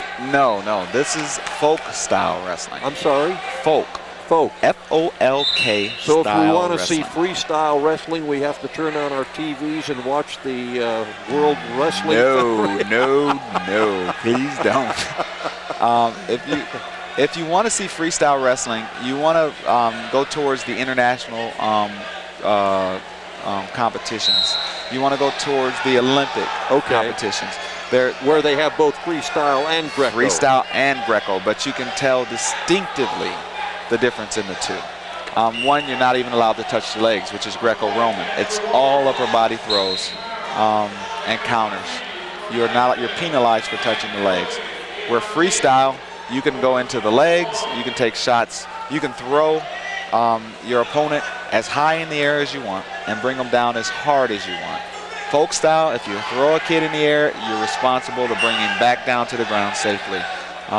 And also in Greco-Roman, you're allowed to obviously throw as high as you want. Well, needless to say, the various forms of wrestling you've talked about are all real, legitimate, on the up and up. What I was alluding to facetiously, the World Wrestling Federation and that kind of ilk, that's all phony. Phony baloney. Phony baloney. I remember when I was a young lad and professional wrestlers would come to Cleveland to wrestle, and we're going to have ourselves maybe a pin here by Dominic Jones, his second one tonight. He's close to it. If Dominic steps over, if he freezes his right leg and steps over, he can hook in a grapevine, which just basically means intertwine your legs with his legs while you have him in that position, and this kid is in trouble. Or he has the kid by one arm now. He just got reversed. And a reversal. 3 points to Dominic Jones, but that was the end of the period. Yes, it was. And Dominic Jones, without a doubt, winning this match by points over his opponent, Ryan Pickens of Midview. That is the second victory for Dominic Jones. And as I was indicating, I used to watch some of the professional wrestling when I was a youngster at the Cleveland Armory and the Cleveland Arena. And one of the wrestlers that I became friends with, ironically, was a man by the name of Don Eagle, the Mohawk Indian, and his father, War Chief. And he used to tell us how they go about training for those kind of matches. Well, we have another match for the Southview Saints here on mat number 3.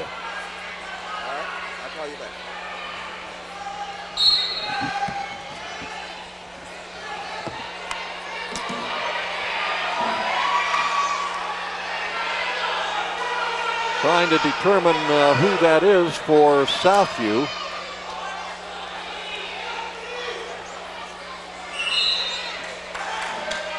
I do believe that might be Matt Finley in the 160-pound category. Matt Finley of Southview, and I'm sure, Robert, you'll correct me if I'm wrong, going against Derek Curlis of North Olmsted. You are correct. Derek Curlis of North Olmsted, a sophomore with a 3-18 record, wrestling for the first time tonight. He had a bye in the first round.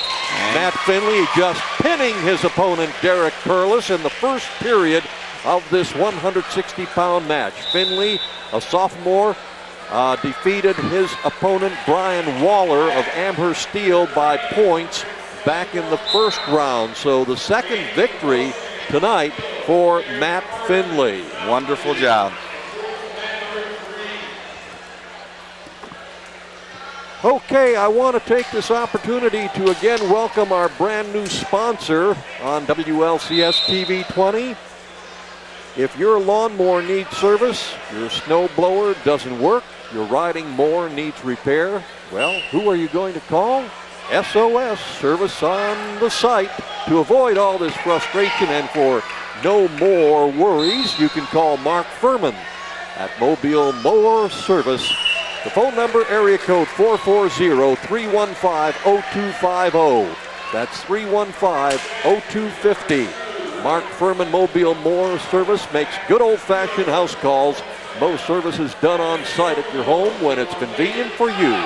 Mark Furman Mobile Mower Service is one of the area's only authorized Briggs & Stratton mobile service dealers. He has been servicing the area power equipment needs for over 30 years, servicing most makes including Sears and MTD yard machines and other major name brands. Remember, for no more worries and for fast, experienced professional service, give Mark Furman a call for Mobile Mower Service. 440, area code 315-0250, 315-0250. I'd like to say anybody that I know with a lawnmower that is having problems, call Mark Furman right now, as soon as you get an opportunity. How many people come to your house and fix your lawnmower or do anything? I remember when doctors used to come to the house The for house calls. So this is a real throwback, and we salute Mark Furman and welcome him to our family of sponsors on WLCS. We'll be back with more wrestling here at Lorain Southview right after this timeout. There's this guy, always in my face, but I love him. He's my coach. Special Olympics. Inspire greatness. Back here at Lorain Southview Sectional Wrestling Tournament on mat number 3, it's Derek Harvey of Southview going against Randy Lusheen of Amherst Marion L. Steel. Randy Lusheen is a senior with a 24-6 record. Derek Harvey had a bye in his first round. Derek Harvey, a senior with a 19-8 record. Harvey's actually wrestling up a weight class. He started the year at 160 pounds and felt like 171 might have been a better place for him, I think. But one of the things about going up a weight class, especially 11 pounds, is a size difference. Some of these guys are cutting from maybe 200 pounds. And when I say cutting, I mean they start at a certain weight where they're eating great and lifting weights and doing all the things that they do on the off season, a regular weight, and then they lose their, lose a few pounds or maybe 10 pounds or maybe 15 or whatever the wrestler, can lose. But you can actually see a size difference. Lusheen is a pretty big guy, wouldn't you say? Not bad.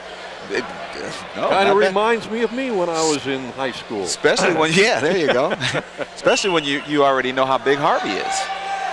So let's see how Harvey can use this to his advantage. If he can actually use his speed to his advantage. This is the second match for Randy Lusheen of Amherst Marion L. Steel. He wrestled in the first round against Mark Phillips of North Ridgeville. Phillips, a freshman.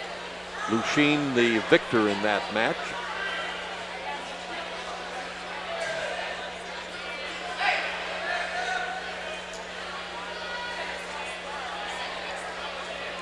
First period ready to come to an end, and I don't believe any points have been scored. No points. They've been tying each other up. Those are called head ties, where you tie the head up. You grab the head, and maybe you're slipping a fish hook. If I can get that out, you slip in a fish hook with your other hand. That just means you grab the guy's bicep, and with your free hand, you grab him by the neck, between the neck and his head. There's a lot of jostling going on right about that time. Lusheen got the call on the flip to begin the second period, opted for the down position. Quick stand up and a quick catch by Harvey. Once again, Harvey just wants to break him down. He wants to use his forearm to chop at the elbow of Lusheen and maybe pull him to that side right there. That's a good breakdown, and now he needs to try to work some thread throughs or a half Nelson. Once you get the wrestler, the bottom wrestler flat, you want to either work a cross face, which is putting your forearm across his face and maybe trying to crank him into a cradle, or slip in a half Nelson and try to run him towards his back.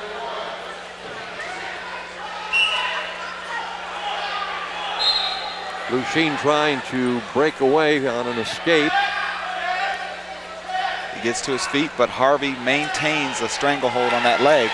But we have a reversal. Lusheen breaks that leg free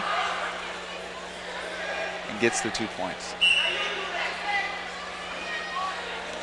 Now Lucien is on the edge of the mat, and he's actually doing a very smart thing.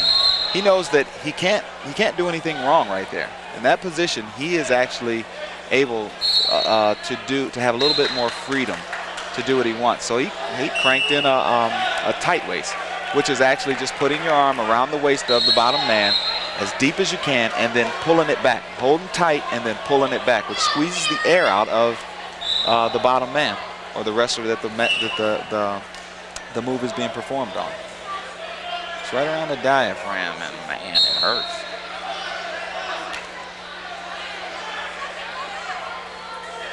There's a bar arm put in by Lucien. If he locks that head up and lifts, he's in trouble. Oh, what a reversal. And we have a reversal. What? There's one. They're going to give him one. And an escape. He did a heck of a job to get out of that one. Lucien was in a very good position. And Derek spun out and got to his feet to get the 1-point escape. If Derek can just get going, if he can break away and start setting up his moves and hitting his takedowns, his double legs, his single legs, his high crotches, Derek's dangerous. He just needs to get motivated. Don't wrestle Lucien's match. Make Lucien wrestle him. Time ran out. End of the second period with the score, Lucien 2, Derek Harvey is Southview 1. Now for the young kids out there, whenever a guy gets in on your legs, like Lucien just did, get that wizard in there, which is, it just means put your fist down in between his armpit and push up. All you have to do is pry that in there and then push your leg down and pull up on that wizard.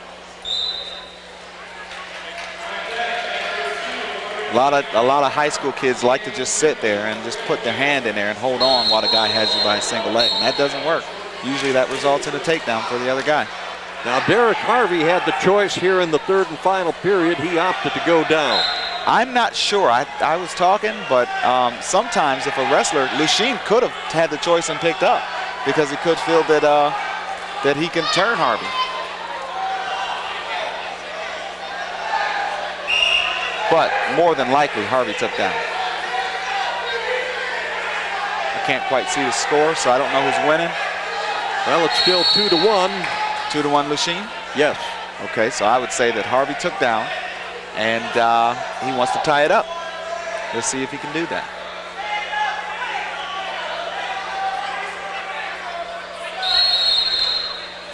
Going back to the beginning of the second period, when the referee flipped the color disc up, it came down green, and Lucien indicated he wanted down. Oh, okay.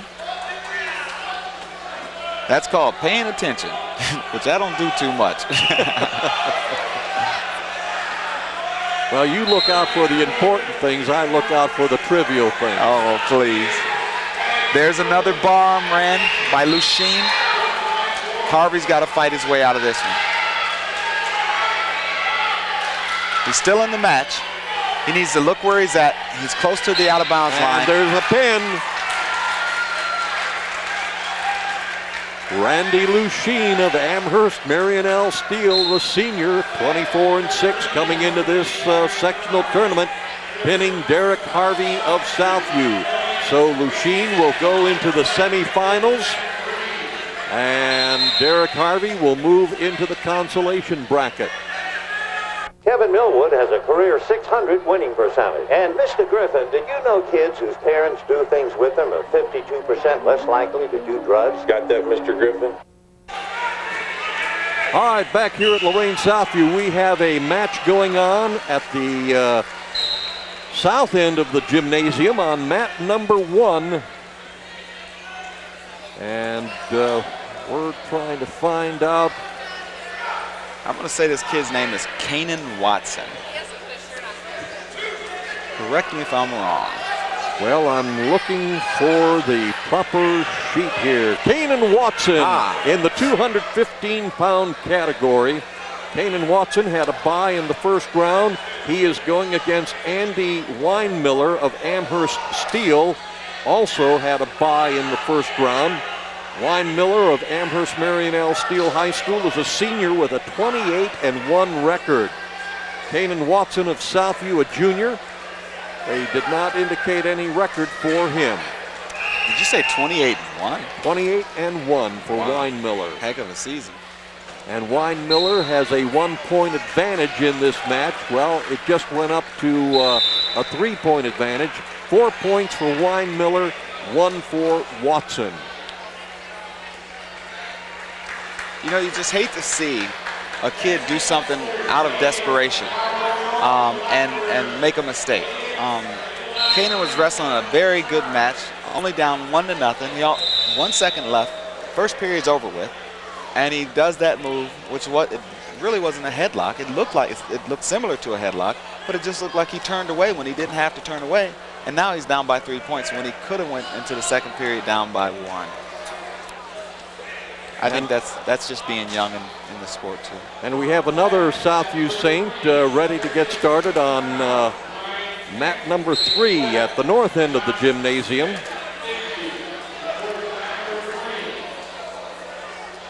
Would that be Chris Asadach? Asadach in the 189-pound category. We'll get to him in a moment. Right now we are looking at Andy Weinmiller of Amherst and Kanan Watson of Southview in period number 2. And a takedown for Weinmiller. He leads 6-2. And once again, Kanan just turns away and gives up the takedown. Now we're moving over to mat number 3. The match, 189-pound category. First time around for Chris Asadach of Southview, a junior, going against Tony Yelensky of Avon Lake, also a junior. Yelensky with a 21-5 record. They have no record indicated for Asadach. Chris is in on a single leg takedown, trying to trip that leg out from underneath.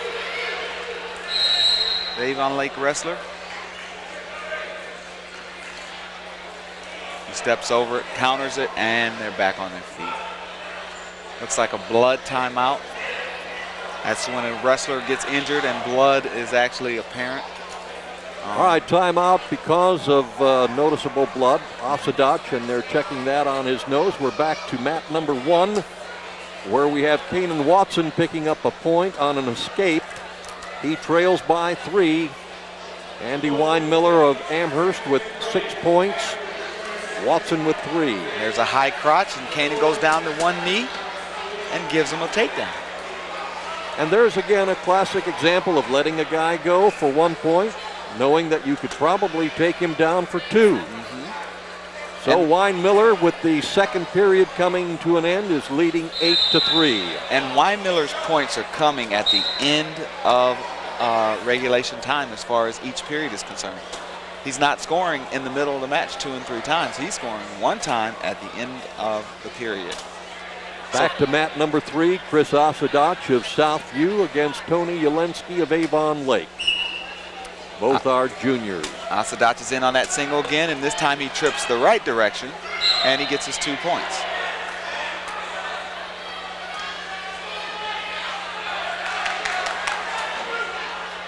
Chris is a delightful young man. He has a world of talent, and he's well liked by his teammates. Sometimes you just want that kid to get that mean streak, you know, just to see what happens. So I look forward to that coming next year. Just to update you on the score over on mat number 1. The match between Weinmiller of Amherst and Watson of Southview. It's Weinmiller 10, Watson 3 in the third period with 1 minute and 35 seconds remaining. You're looking right now at mat number 3. The 189-pound match between Chris Asadach of Southview and Tony Yelensky of Avon Lake. Now back to mat number 1. Weinmiller having the advantage over Watson. Score is still 10-3 with 1 minute and 10 seconds remaining in the third and final period.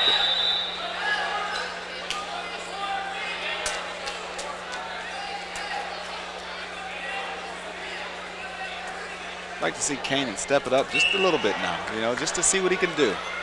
He's got a wrestler he's wrestling against that has only had 1 loss all year. and he's only down 10-3 in the third period. That's not a lot of points.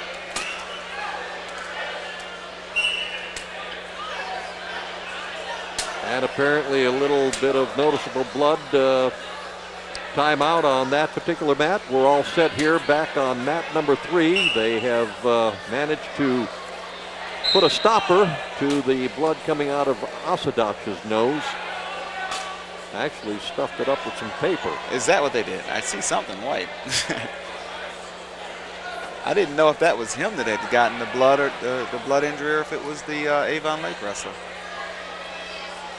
Yeah, they've tended to Asadach twice.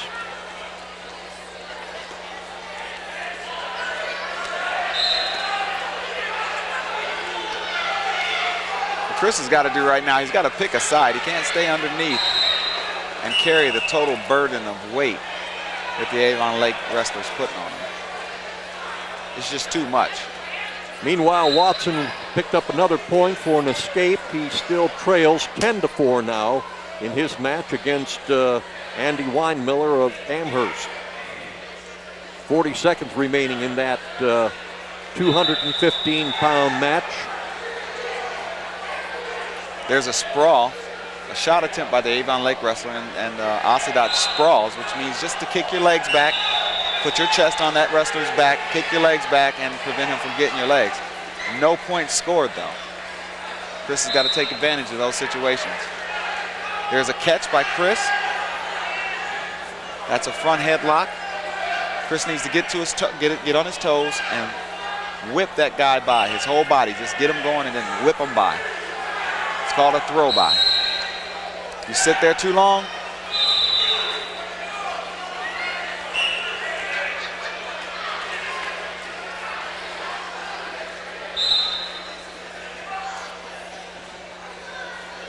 the 215-pound match between Andy Weinmiller of Amherst and Kanan Watson of Southview coming to an end right now. And the victor in the match by a 10-4 score, Andy Weinmiller of Amherst Marion Steel.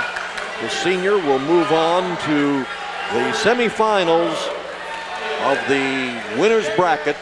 Kanan Watson will move on to the loser's bracket. And Kanan actually wrestled pretty decent, especially seeing how he gave up 2 takedowns. He gave 4 points away, so would have been a lot closer.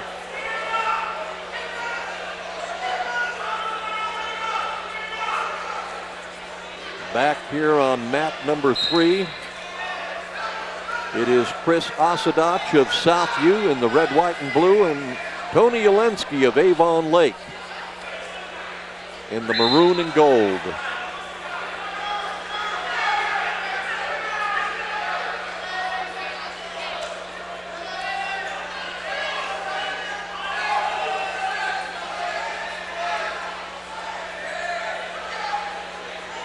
Period's winding down. Is a shot by Chris. He's gonna have to pop that head out. But time expires. That was the end of the second period. One more remaining.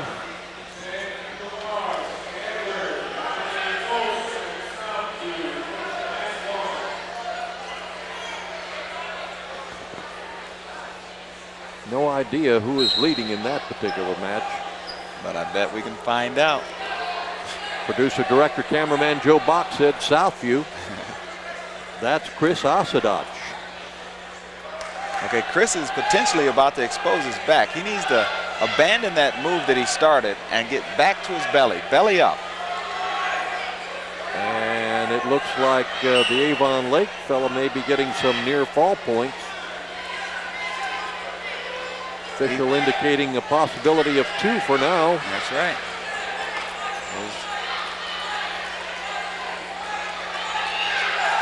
Still 2.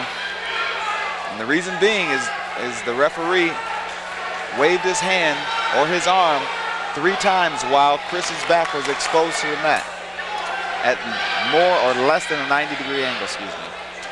So Tony Yelensky, Avon Lake, getting 2 points for the near fall.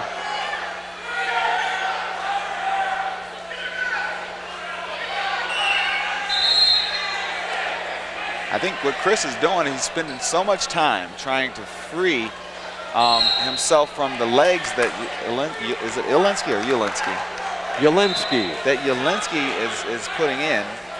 He's trying to dig down and grab those ankles and pull up on his ankles to free himself, that he's forgetting about his back. And that's where those back points are coming from. And you just hate to give that up. Those are easy points. See, he's got the leg again, but he's exposing his back. Abandon it, do a stand-up, get to your feet, and get away, get your 1 point. Sounds easier than it actually is, but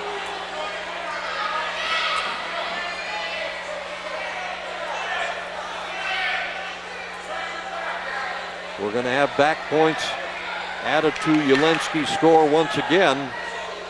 The official with 3 fingers indicating at this point in time, and the third period ready to come to an end, as well as the match.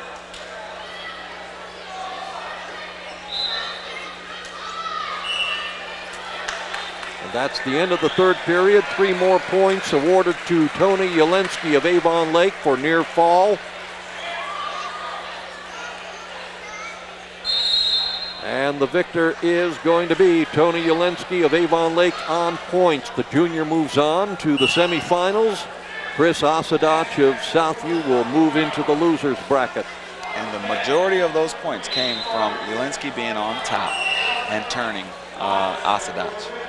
It's hard to lose your best friend, especially when it's your son. I pry into his life. He says, I'll never treat my son like this. And I think, if you love him, you will. Back at the sectional tournament here at Lorain Southview High School.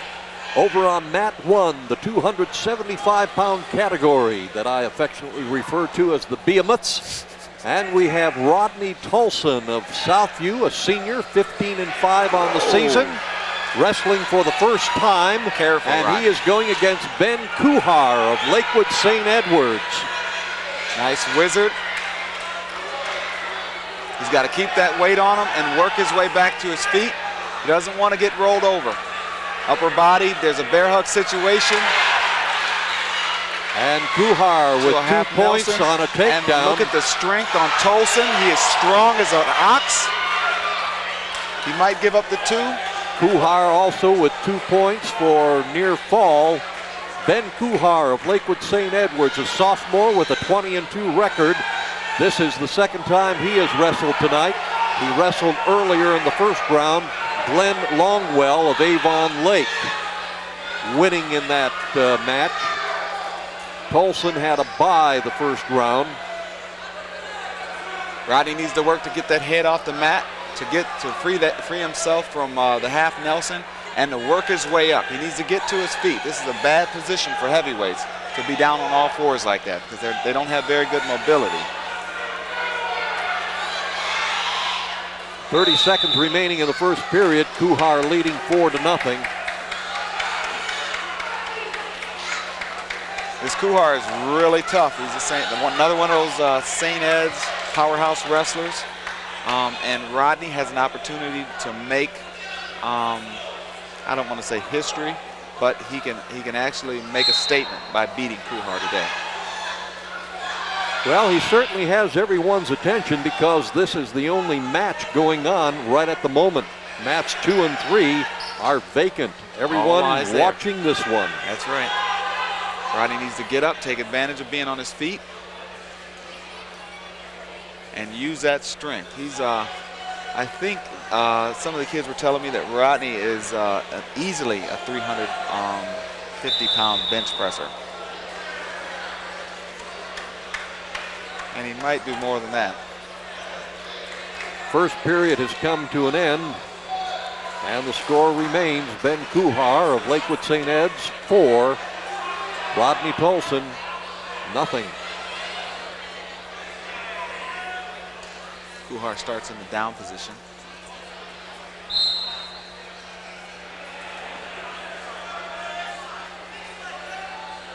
Rodney's riding a little high. He needs to watch that.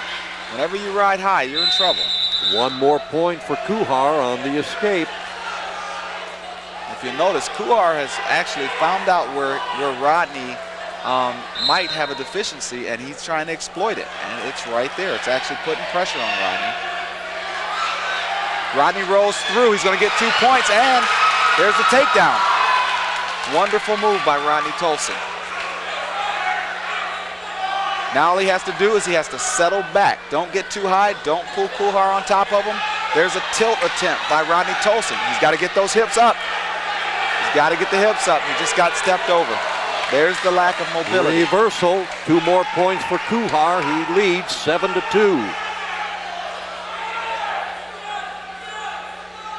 The moves that you see the smaller guys doing, the bigger guys don't do so well.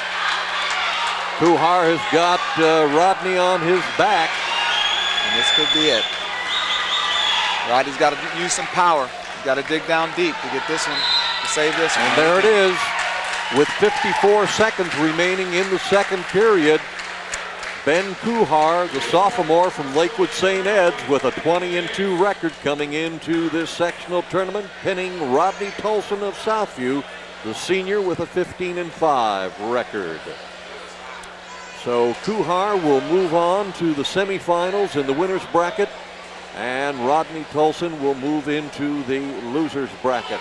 It was a good outing. Or the consolation bracket, as we call it. Very good outing by Tolson. Now he's got to come back and he's got to wrestle the same way, but just a little bit smarter. And well, it looks like all the festivities are pretty much wrapped up for the Friday night evening. We'll be back right after this. Hi, I'm Vanessa Carlton. You want to know my favorite thing about being in school? Music class. I wouldn't be where I am without it. So get involved, join the school band, join the choir. Whether you're learning to sing or play the piano, making music may be the most fun you have in school all year. Back here at Lorain Southview High School after our break here at the Ohio High School Athletic Association Sectional Wrestling Tournament, as we get underway with some consolation matches. And the first match we're going to see over on mat number 1 features Admiral King's Pierre Wade going against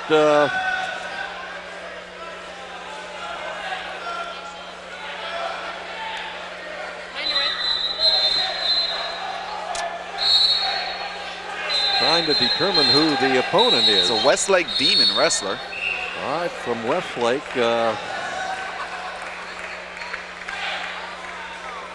Craig Diamond.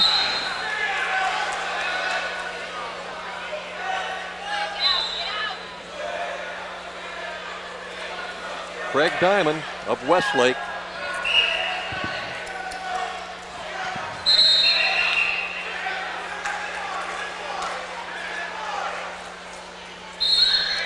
During the break, we were kind of wondering what had happened in the 189-pound category.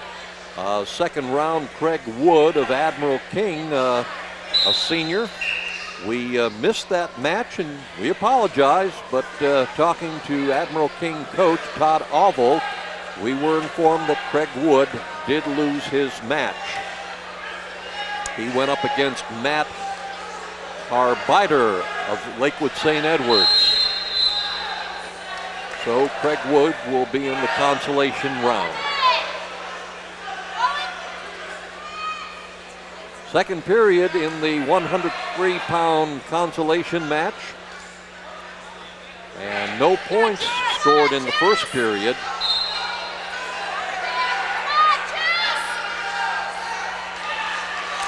Pierre Wade of Admiral King. And that's a nice solid double leg by Pierre. Going against He's Craig got to be Diamond. careful. He's got to be careful. He's playing into this kid's, Craig's strength is in his upper body. A lot of times the lack of one thing will cause you to go and train a totally different area of your body. And he's definitely a strong competitor.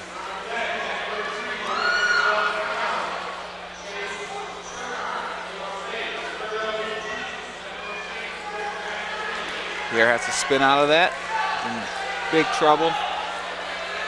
2 points being awarded to Westlake's Diamond, Craig Diamond, on a takedown. And he's going to get back points, if not a pin. And there's the pin. With 55 seconds elapsing in the second period. So that will eliminate Pierre Wade from any further competition in the state wrestling tournament. Craig Lem of Westlake will move on in the losers bracket.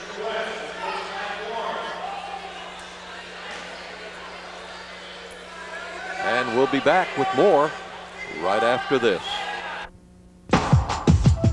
So you and your best friend got into a fight. Julie doesn't like you anymore. She likes Jim now. The teacher says you're not concentrating. If you think pot's gonna make your problems go away, you got another problem. All right, wrestling action back here at Lorain Southview High School, the sectional tournament. And on mat number 2 in a consolation match, we have Chris Deskins of Southview, 112-pound category, going against North Ridgeville's Kyle Bond.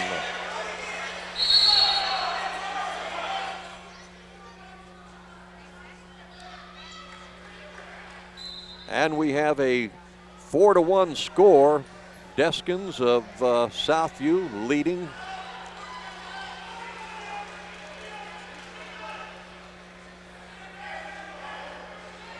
Deskins trying to get his opponent, Kyle Bond of North Ridgeville, over on his back. He's got one shoulder down, so he'll get back points. And he gets 3 additional points for near fall, leading now by a score of 7-1, and that brings the first period to an end. The official on the mat in this match is Tom Bauer, a longtime wrestling official and a retired employee of the Lorain City school system. Spent his time teaching here at Lorain Southview High School.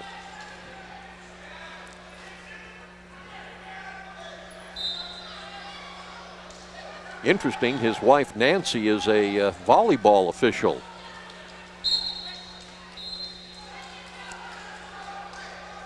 Two more points awarded to Deskins on a takedown, and then 1 point for an escape to Kyle Bond of North Ridgeville. Bond is a freshman with a 1-6 record.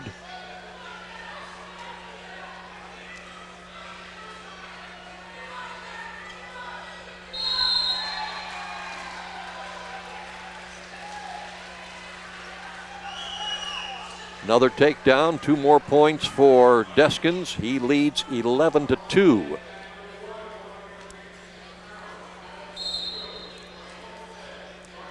And he'll get more back points now. With just under a minute remaining, 3 points awarded to Deskins. He's now got a 14-2 lead. If he can pick up just 3 more points, he'll win a technical fall.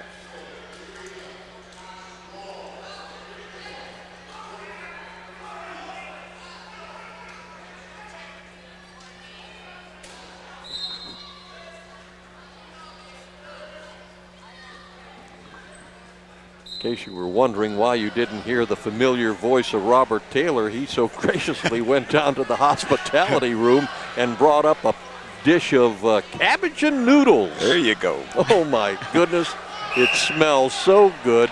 Should have brought up 3 forks, one for you, one for me, and one for Joe. Oh yeah. Compliments of Wayne Jackson. Well, there's the technical fall as Deskins defeated his opponent, Kyle Bond of North Ridgeville, beating him by a score of 17-2. He got the necessary 15 points for the technical fall. Now, do you remember a wrestler and football player named Wayne Jackson?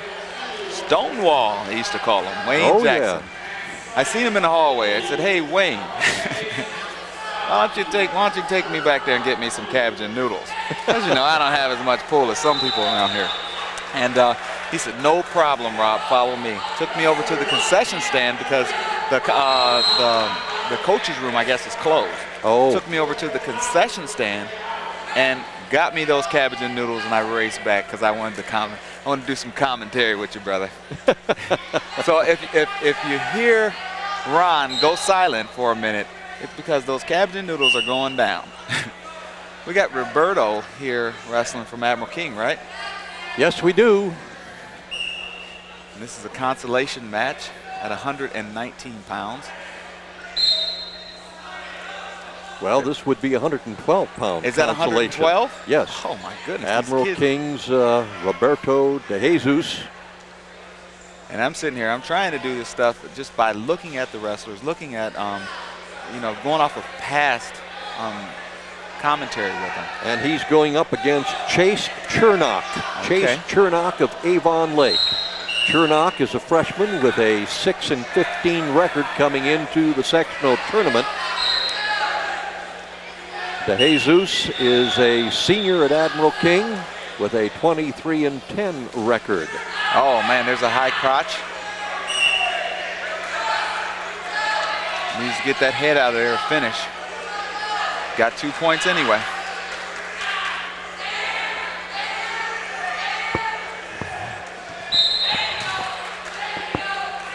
Now, Roberto has to win this match in order to keep going, in order to stay alive in this tournament, this sectional tournament. This tournament will lead him to the next tournament if he should win and place 1 through 4, which he's wrestling for 3rd and 4th, or going towards 3rd and 4th right now. This tournament would actually qualify him if he places 3rd or 4th for the next week of wrestling, which is at the Minter Meat Grinder, as we spoke on before. If he places 1 through 4 at the Minter Meat Grinder, then Roberto will go to the state championship wrestling tournament. Right now he's trying to lock up a near side cradle.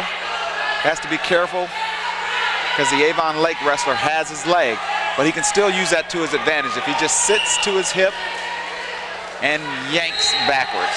But time expires, and the Avon Lake wrestler has the call on what he wants to do, which he chooses to go down.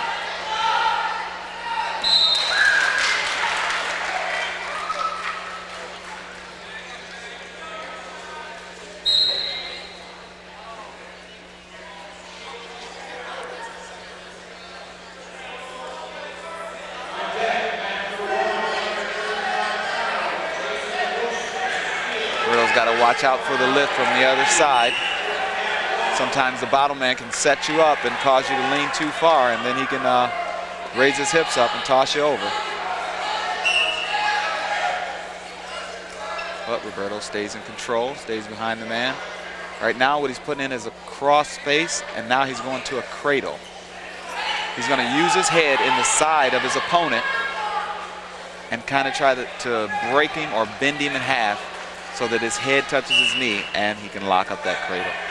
Right now, he's in a bad position though. His leg is crossed and no points have been awarded yet, but he needs to fight right here. He needs to keep his head up, work his upper torso up so that no points will be awarded.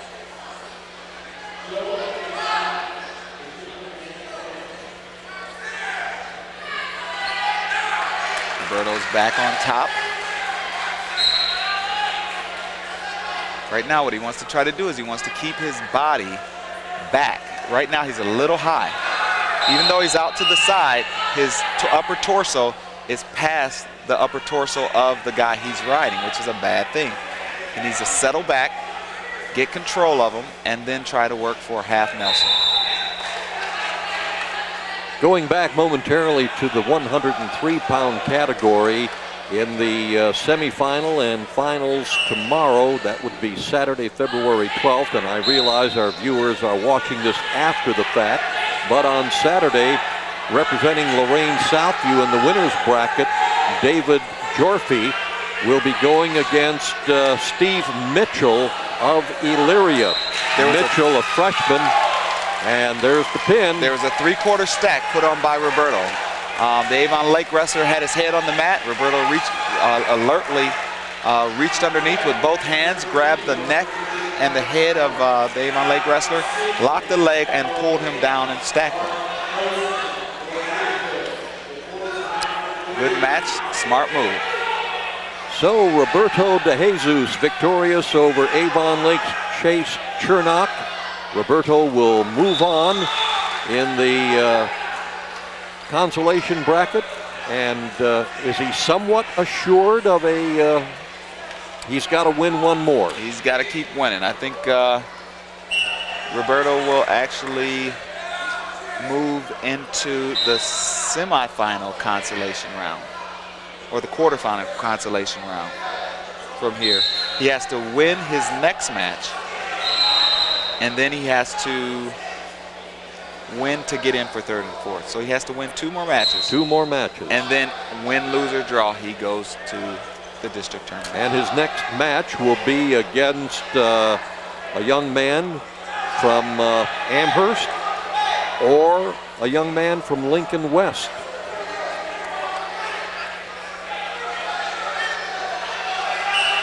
Over on mat 3, I do believe we have a wrestler from Admiral King, Ford, Darnell Ford in the consolation match over on mat number 1.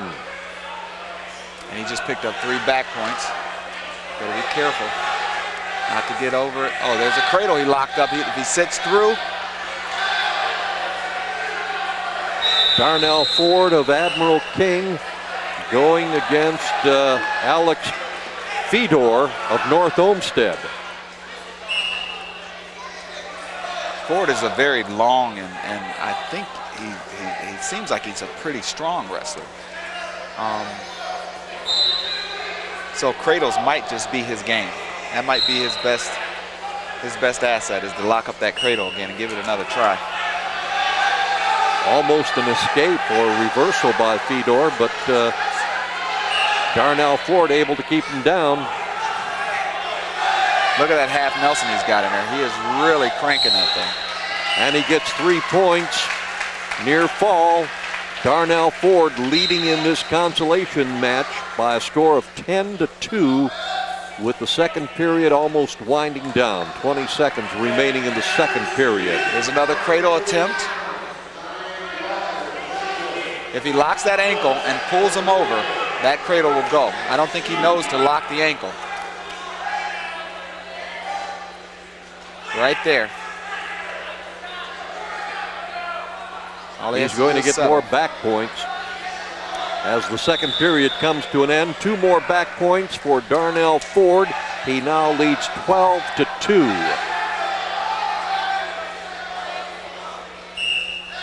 On mat 2, we have Dominic Mason wrestling against a Midview wrestler in his consolation 125-pound match.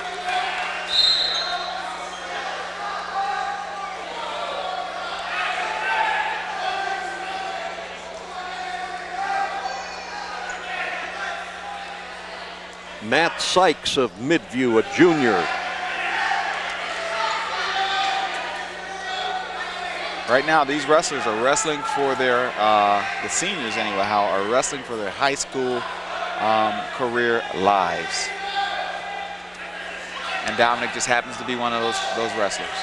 Back over on mat number 1, we've got a 16-2 advantage for Darnell Ford.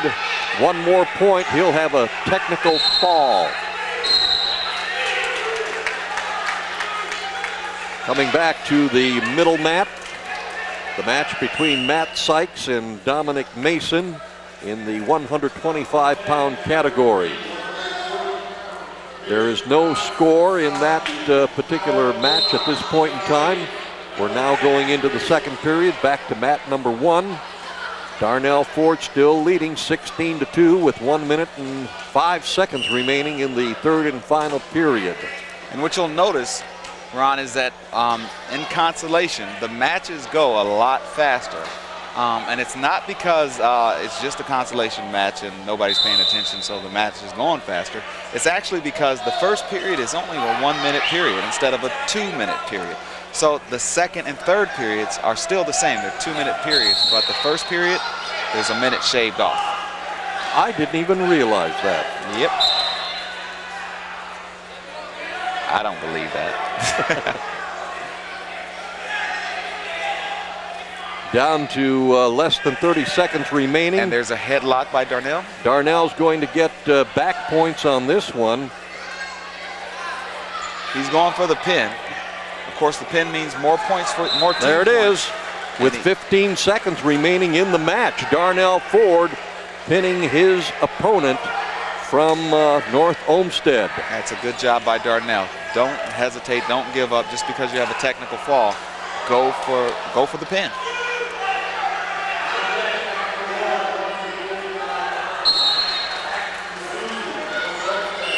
Darnell Ford victorious over Alex Fedor. Back to the middle mat, where we have Dominic Mason of Southview and Matt Sykes of Midview. And we also have mat number 1. Admiral King, wrestler.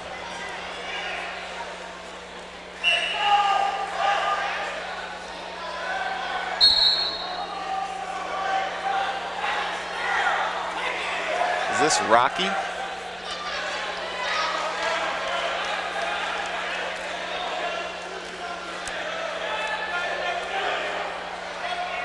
I am totally confused as to who's whom. I'd imagine they'd be in the 130, 135 pound class. At the highest, 35. 135. Tom Sigmund. Okay, that is the 135-pound category. Sigmund, Tom Sigmund of Admiral King there on mat number 3.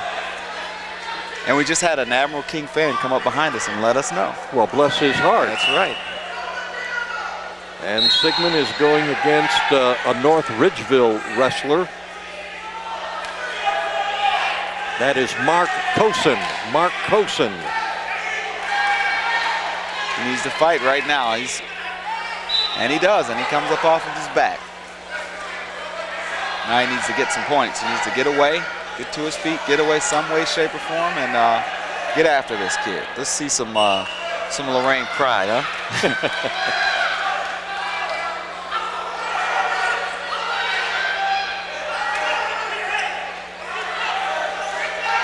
Watch out for the cradle, young man. And you know, there's an easy way to break that cradle, and all you have to do is cross your ankles and kick straight. I wonder if most kids know that. Very interesting on mat number 2, where Southview's Dominic Mason is going against Midview's Matt Sykes. No points have been registered, and we are in the 3rd period. And Dominic's in a very bad situation. He's in a bundle situation. He needs to pop his head out to the side, to pick a side, or to pull that head through. Right now, the move that Dominic uses the most, he's actually almost caught in. He needs to turn now, turn hard before he gives up 2. He's in trouble here. No points, turn hard. Right there, there's a 2-point takedown for Dominic Mason. And a reversal.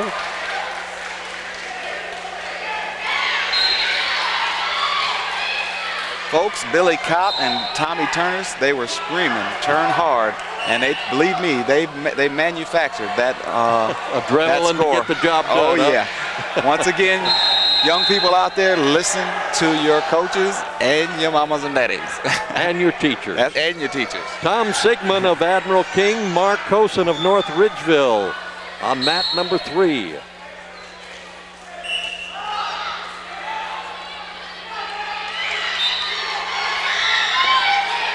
There's a shot by Tom. He's in on a single leg. Pokes his head out to the side. Now he has to do his finish. Thrust forward. He's got his 2 points. Let's take this kid to his back.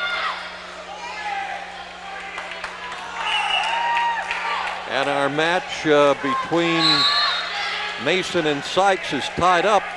Actually, Dominic just got an escape. Just got an escape. 19 He's ahead seconds by left. 1. He's up by 1. He just needs to play it smart. 15 seconds left. Get out of the tie-up, circle in bounds, and you move on, young man. No stalling calls against Dominic. He gets his first one. It doesn't matter, though. No points will be issued because it takes 2 stalling calls on one wrestler before a point is given away. So Dominic looks like he has a cramp or he has an injury. Does. But he pulls it out. All right, the victor is Dominic Mason of Southview, victorious over Matt Sykes of Midview by a 3-2 count. Back over on mat number 3, where we have Tom Sigmund of Admiral King and Mark Cosin of North Ridgeville.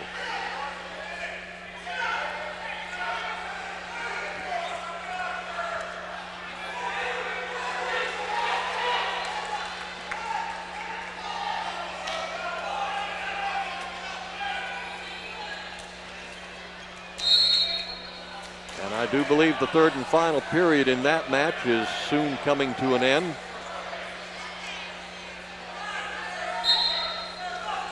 Head up, Sigmund.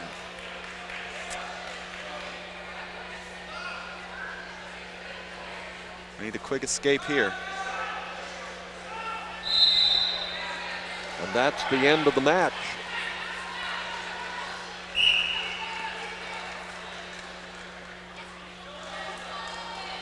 And the winner from North Ridgeville, Mark Cosin.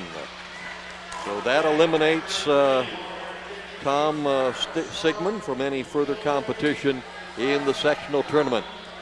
Continuing on mat number 3, we have a Southview wrestler. This is going to be Ricky Robinson.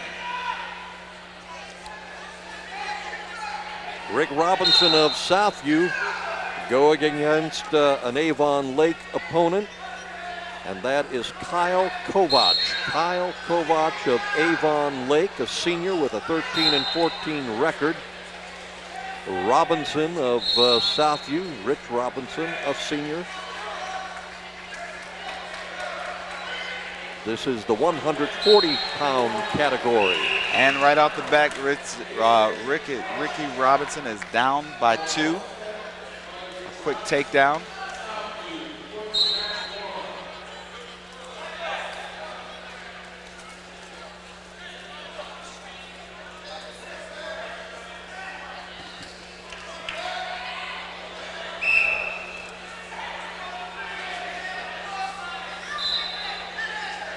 Ricky's one of those streak wrestlers. He's got the ability to turn it on, but I don't know if he can keep it on. Let's see what happens this match. Mat number 2 is Lakewood and North Ridgeville. Yes. So we're going to concentrate right here on mat number 3 with Rich Robinson of Southview and Kyle Kovach of Avon Lake, and that brings the first period to an end. Now, when you see a wrestler cross his arms with his fist balled up, making an X, that means he's deferring or giving. He has won the toss, but he's giving the call to the other guy. He's saying, here, you make a decision on what you want to do. I want to wait till the third period. So Rich will have the opportunity then in the third and final period. Exactly. Even though he won the flip, he gave it away and said, I'll make my decision in the third period, which is a wonderful rule that was instituted back in 1986 probably. 85, 86, somewhere in there. Before it was just, hey, you win the toss, what are you going to do? You're going to go up or you're going to go down? And then a lot of people, they didn't want to go up and didn't want to go down. They didn't know really what they wanted to do because the match was too close to call. But you had to make one call one way or the other. And Kovach of Avon Lake gets 2 points.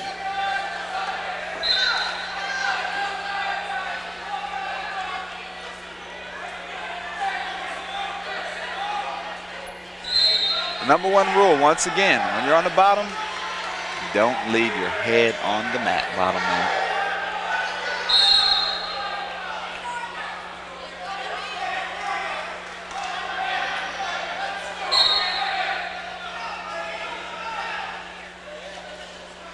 Ricky's got his head on the mat. He needs to get it up. Good job. Now get your knees underneath you. Catch the leg. There's an attempt at a mule kick.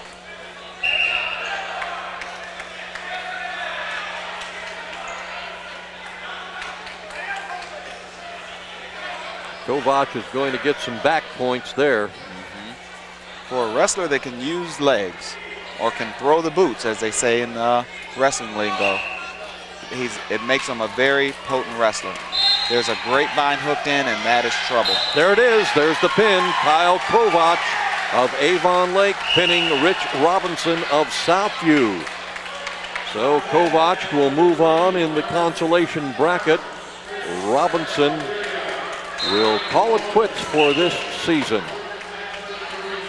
And Robinson, a senior. Unfortunately, he's a senior. I remember when he first came out for wrestling, he was probably 103 pounds soaking wet. And he's come a long way. He's built his body to where he looks like a wrestler. And he's actually wrestling like a wrestler. I hope he continues to wrestle in college. All right, on mat number 3, we have an Admiral King wrestler.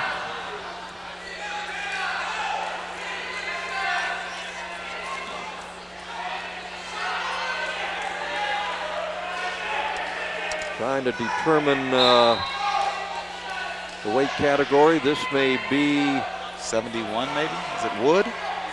This may be the one with Craig Wood.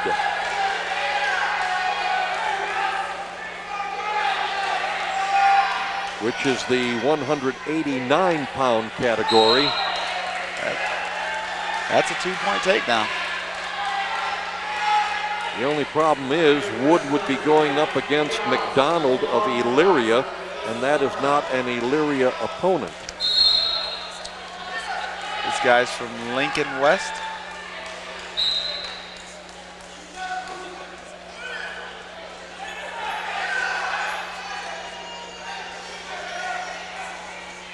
The Admiral King wrestlers really having his way with this cradle. Every time he goes for a cradle, he's actually getting his hands locked and everything. I have to see if he can actually score off of it.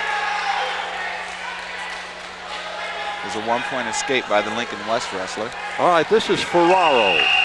Rocky Ferraro of Admiral King going against McElwain, Sean McElwain of Lincoln West. Finally got it figured out. There we go. And it's set up to be a barn burner because these guys are coming at each other. Bodies are flying all over the mat, out of bounds.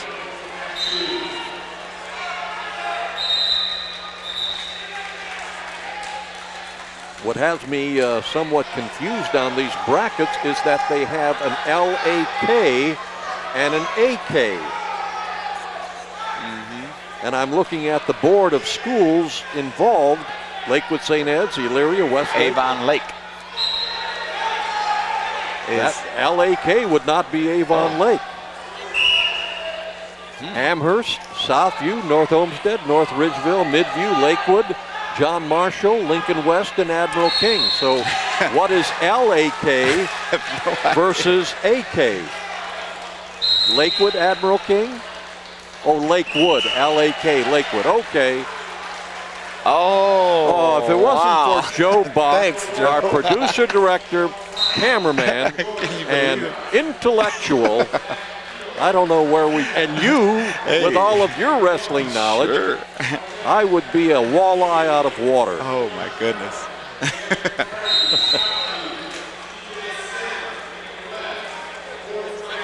Hey, can you cue that tape up and rewind that whole part?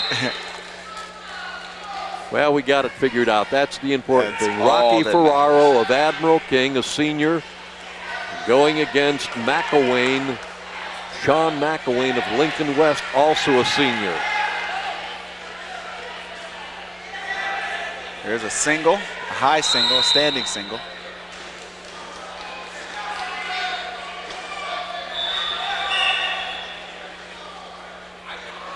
And we've got a match involving an Admiral King wrestler on mat number 2. And that is Griffith of Admiral King. Scott Griffith, a senior, going against a wrestler from Lakewood, Matt Petz. We also have Mike Robinson over on mat 1 from Southview. Well, we've got somebody on all 3 mats this time around.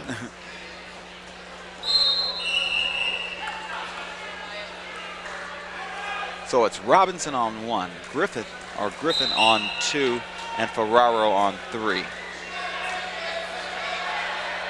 Mike Robinson of Southview on mat number 1 is going against Mason Rushdie. Mason Rushdie of North Olmsted. And right now you're looking at the match involving Mike Robinson of Southview and Mason Rushdie of North Olmsted. And that's the end of the first period in that match. We're over on mat number 3. Griffith just gave up a couple back points, it looks like. 3 back points to be exact. Rocky Ferraro of Admiral King and Sean McElwain of Lincoln West.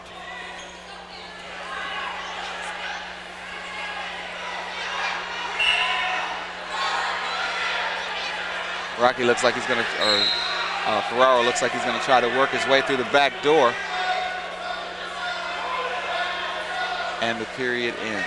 Second period has come to an end. We're back on mat number 1. There's Robinson's favorite move, that cradle. Once he locks it up, he's pretty lethal with it.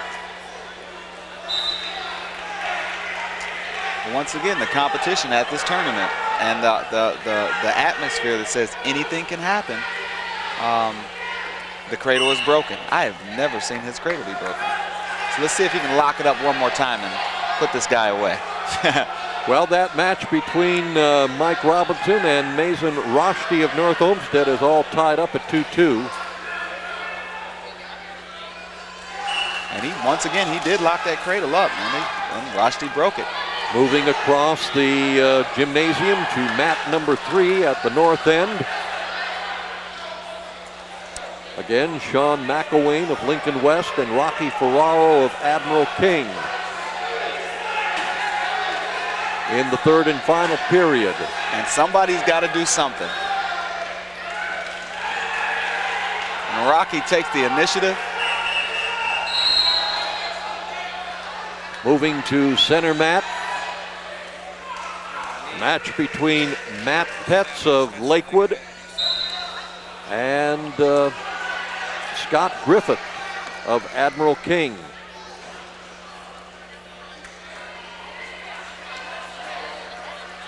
Over on 1, scores 4-2. Time runs out.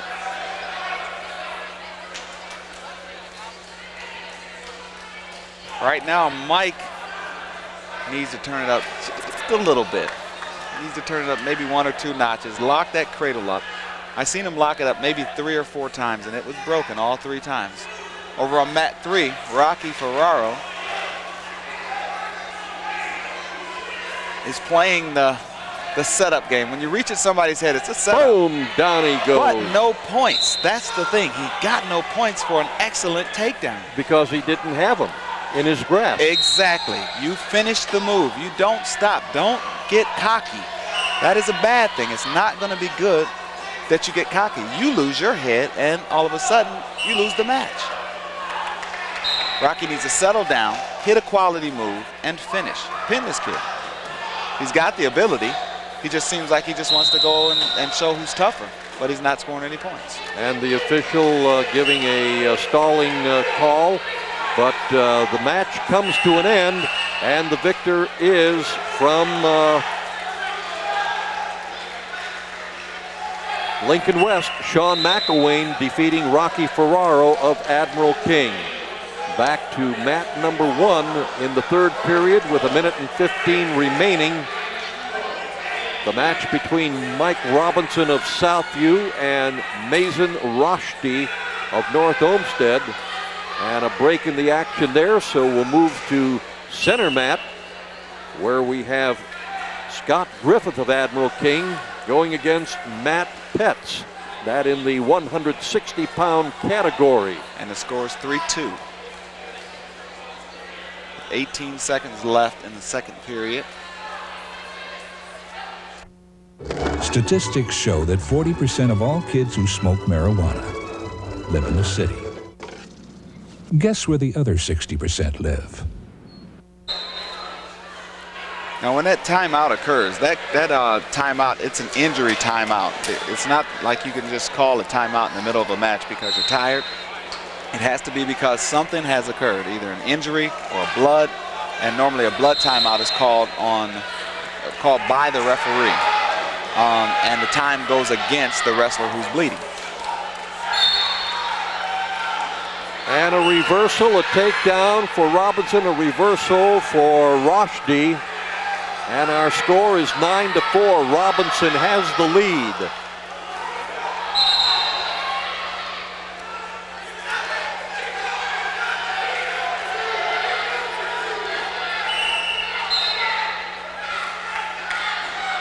"35 seconds remaining in that match between Robinson and Rushdie.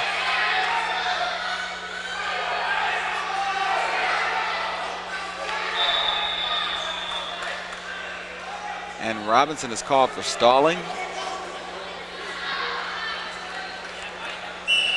No, I've never seen that before. Maybe stalemate, but stalling. That was weird.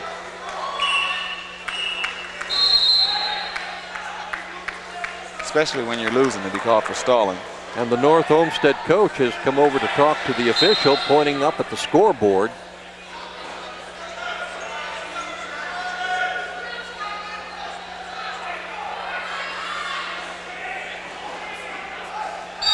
We have two situations, two wrestlers, both Lorain wrestlers, losing.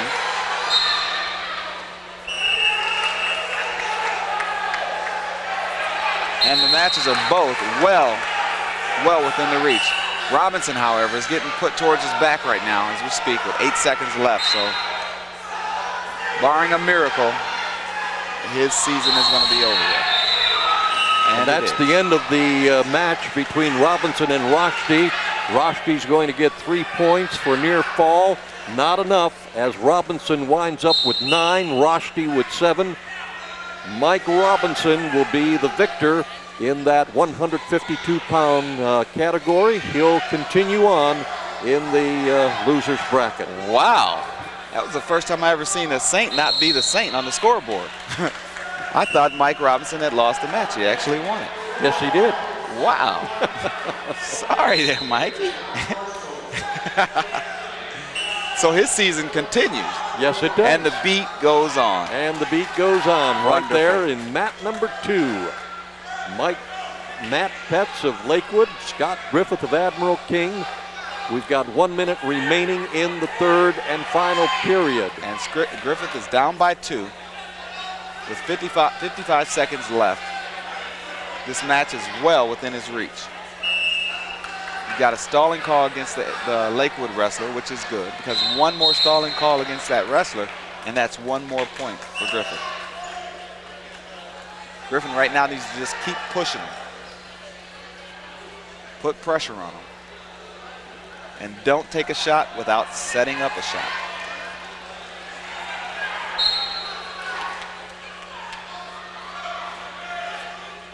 .30 seconds left in the match.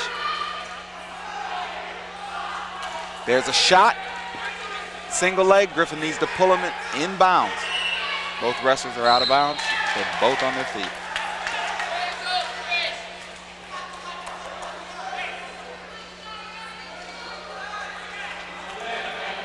.20 seconds left. Well, if Griffith is going to have any chance, he's got to make the move now. He might get a stalling call here if he forces the action just a little more. 9 seconds left. He needs a quick takedown right now.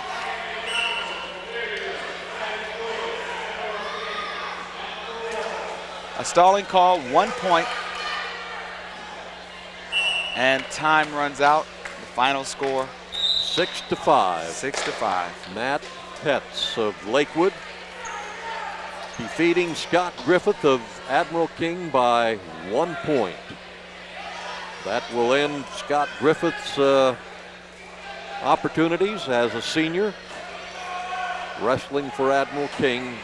Petz will move on in the loser's bracket tomorrow here at Southview. We'll be back No, we won't. We've got another Southview wrestler out there right now on mat number 2. They just keep rolling along. Derek Harvey of Southview going against a wrestler from Lincoln West, TJ Sims.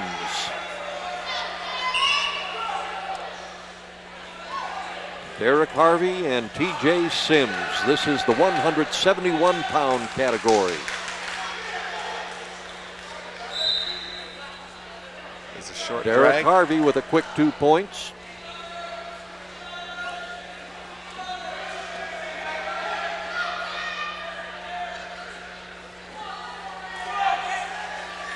There's a tilt.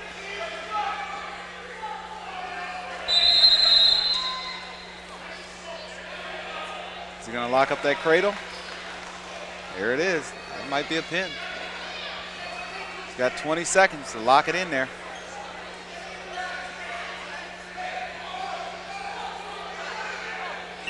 That's it. Derek Harvey victorious in the first period with 11 seconds remaining on a pin over TJ Sims of Lincoln West. Derek Harvey will move on in the consolation bracket. These kids wrestling in the consolation bracket, they're out to prove that they belong, that they deserve the right to go on to next week's tournament. Harvey with that pin has proved only a couple more, 2 more.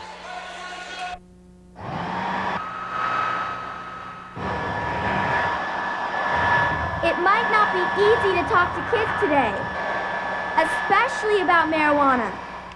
But if you don't do it, who will? And real quick, back here at Southview High School, we've got a match going on mat number 2, smack dab in the middle.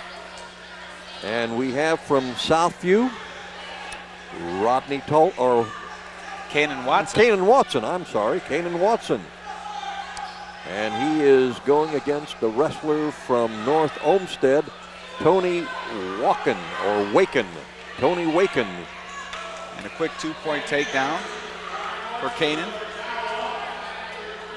What he wants to do right now is he wants to secure that takedown and finish him up, keep him down. Doesn't matter if you win by 50 points or if you win by 1 point, just win. 11 seconds left in the first period, which we already said goes by quick. You don't want to give away any points. That's the first period coming to an end, just 1 minute long. And Kanan Watson will have his choice to begin the second period, and I think he just deferred to Tony Waken. Anyway, they're starting in the up position. Period number 2. Kanan Watson leading by 2 points. And he sneaks in a single leg takedown. And he gets 2 more. He now leads by 4 points. And a good example of turning it up a notch when it counts is Kanan Watson.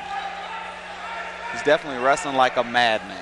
He's wrestling like a different Kanan Watson. You gotta love it. This is what it brings out. This is what sectional time brings out. And there's the pin. Kanan Watson with 31 seconds going or elapsing in the second period, pinning his opponent, Tony Waken of North Olmsted. So Waken is done, and that will mean Kanan Watson moves on for more wrestling tomorrow here at Southview in the consolation bracket. And we'll be back. You might take meth because of how it feels. But this is how it feels to your heart.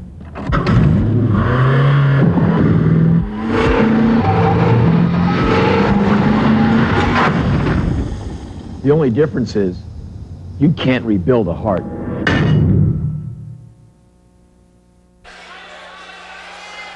He's got that in there really Well, really we have a match going on mat number 1. That would be Craig Wood of Admiral King going against McDonald of Elyria, Ryan McDonald of Elyria. We missed Craig Wood's first match and almost missed this one too. Well, I'll tell you what, he didn't give us much of a chance to talk about him. He really went out there and got the job done. Well, the important thing is that Craig Wood does move on in the consolation bracket in the 189-pound category. What year is Wood in? Craig Wood is a senior and quite a football player. We enjoyed calling his name quite a bit when we covered football for WLCS TV20. Okay.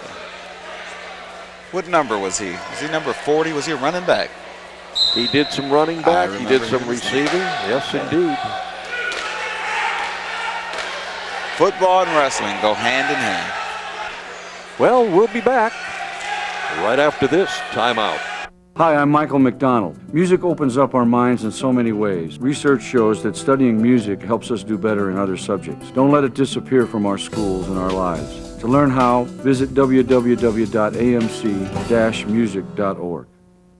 Well, a long evening of wrestling, sectional tournament wrestling here at Lorain Southview High School, Robert, has come to an end, about 4 hours worth to be exact. And we saw a lot of great action with the Lorain Southview and Lorain Admiral King wrestlers. Your thoughts on what you had the opportunity to see? Oh, we just seen some wonderful wrestling. We've seen kids come out of the woodwork and wrestle like champions today. We've seen champions go out and wrestle like champions today. Lorain has a lot to be proud of today from Southview side and from the Admiral King side. I just hope that young people see this and recognize that, hey, every little step, it takes baby steps to get better, but once you institute a program, once you institute a mindset and the state of being, man, you can do anything. Okay, let's take a look at who's going to be continuing on, realizing that as you're viewing this, it's going to be after the fact, but nevertheless, let's give credit where credit is due. In the 103-pound category, David Jorfy will be continuing on into the semifinals in the winner's bracket for Southview.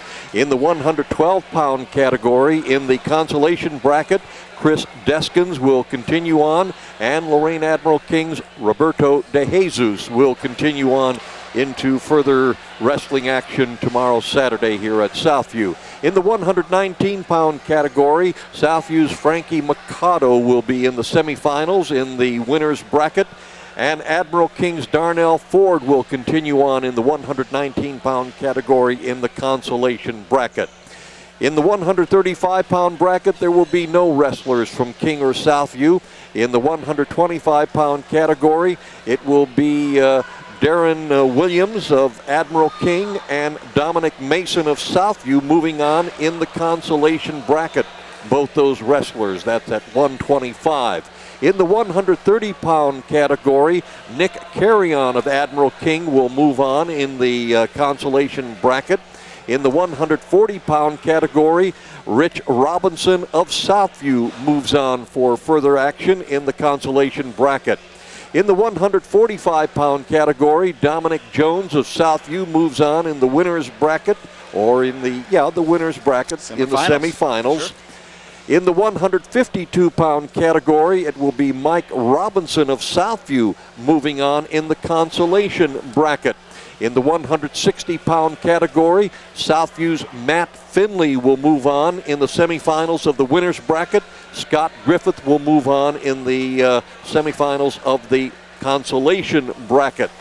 In the 171-pound category, Derek Harvey of Southview moves on in the consolation bracket. 189-pound category, Chris Osadach moves on. He had a bye in the early rounds of the consolation. And Craig Wood of Admiral King. So both Osadach and Craig Wood of Admiral King move on in the consolation bracket. In the 215-pound category, it's Kanan Watson of Southview moving on to the further action in the consolation bracket. And finally, in the 275-pound category, Rodney Tolson of Southview moves on. So Southview will have a good representation in tomorrow's action. Admiral King will have some wrestlers, but we need to point out that Admiral King is on the upswing. Southview has always maintained a great wrestling program here with the Turnus brothers, and Todd Oval over at Admiral King is really getting things going there. It's a fact. Any closing thoughts? No, I just think that it was just a wonderful night of wrestling. We look forward to tomorrow and the semifinal rounds, and hopefully these young wrestlers can come through for the Saints and for the Admirals, for that fact. And we'd like to make some appearances, especially over the next few years. We'd like to see Lorain wrestling back on top, both sides of the tracks, from the west side to the south side, getting down on the mats. Now, I know you, as a state champion wrestler here at Southview, you're looking forward to action tomorrow. We're looking forward, or I am anyway, across town over at Lorain Admiral King on Saturday, February 12th. TV20 will be there for the big basketball game between the Admirals and the Saints, and that should be quite a game. Anyway, Robert Taylor, I want to just remind you that you and I will be back together again in early March when we cover the All-Star wrestling matches, the Lorain County All-Stars at Lorain Admiral King High School. Wonderful. Trusting Lord willing, we're all around and raring to go. So until such time as we meet again on TV20 Sports, for my partner Robert Taylor, again, a yeoman job. It takes an expert to know what's going on, and he's the expert.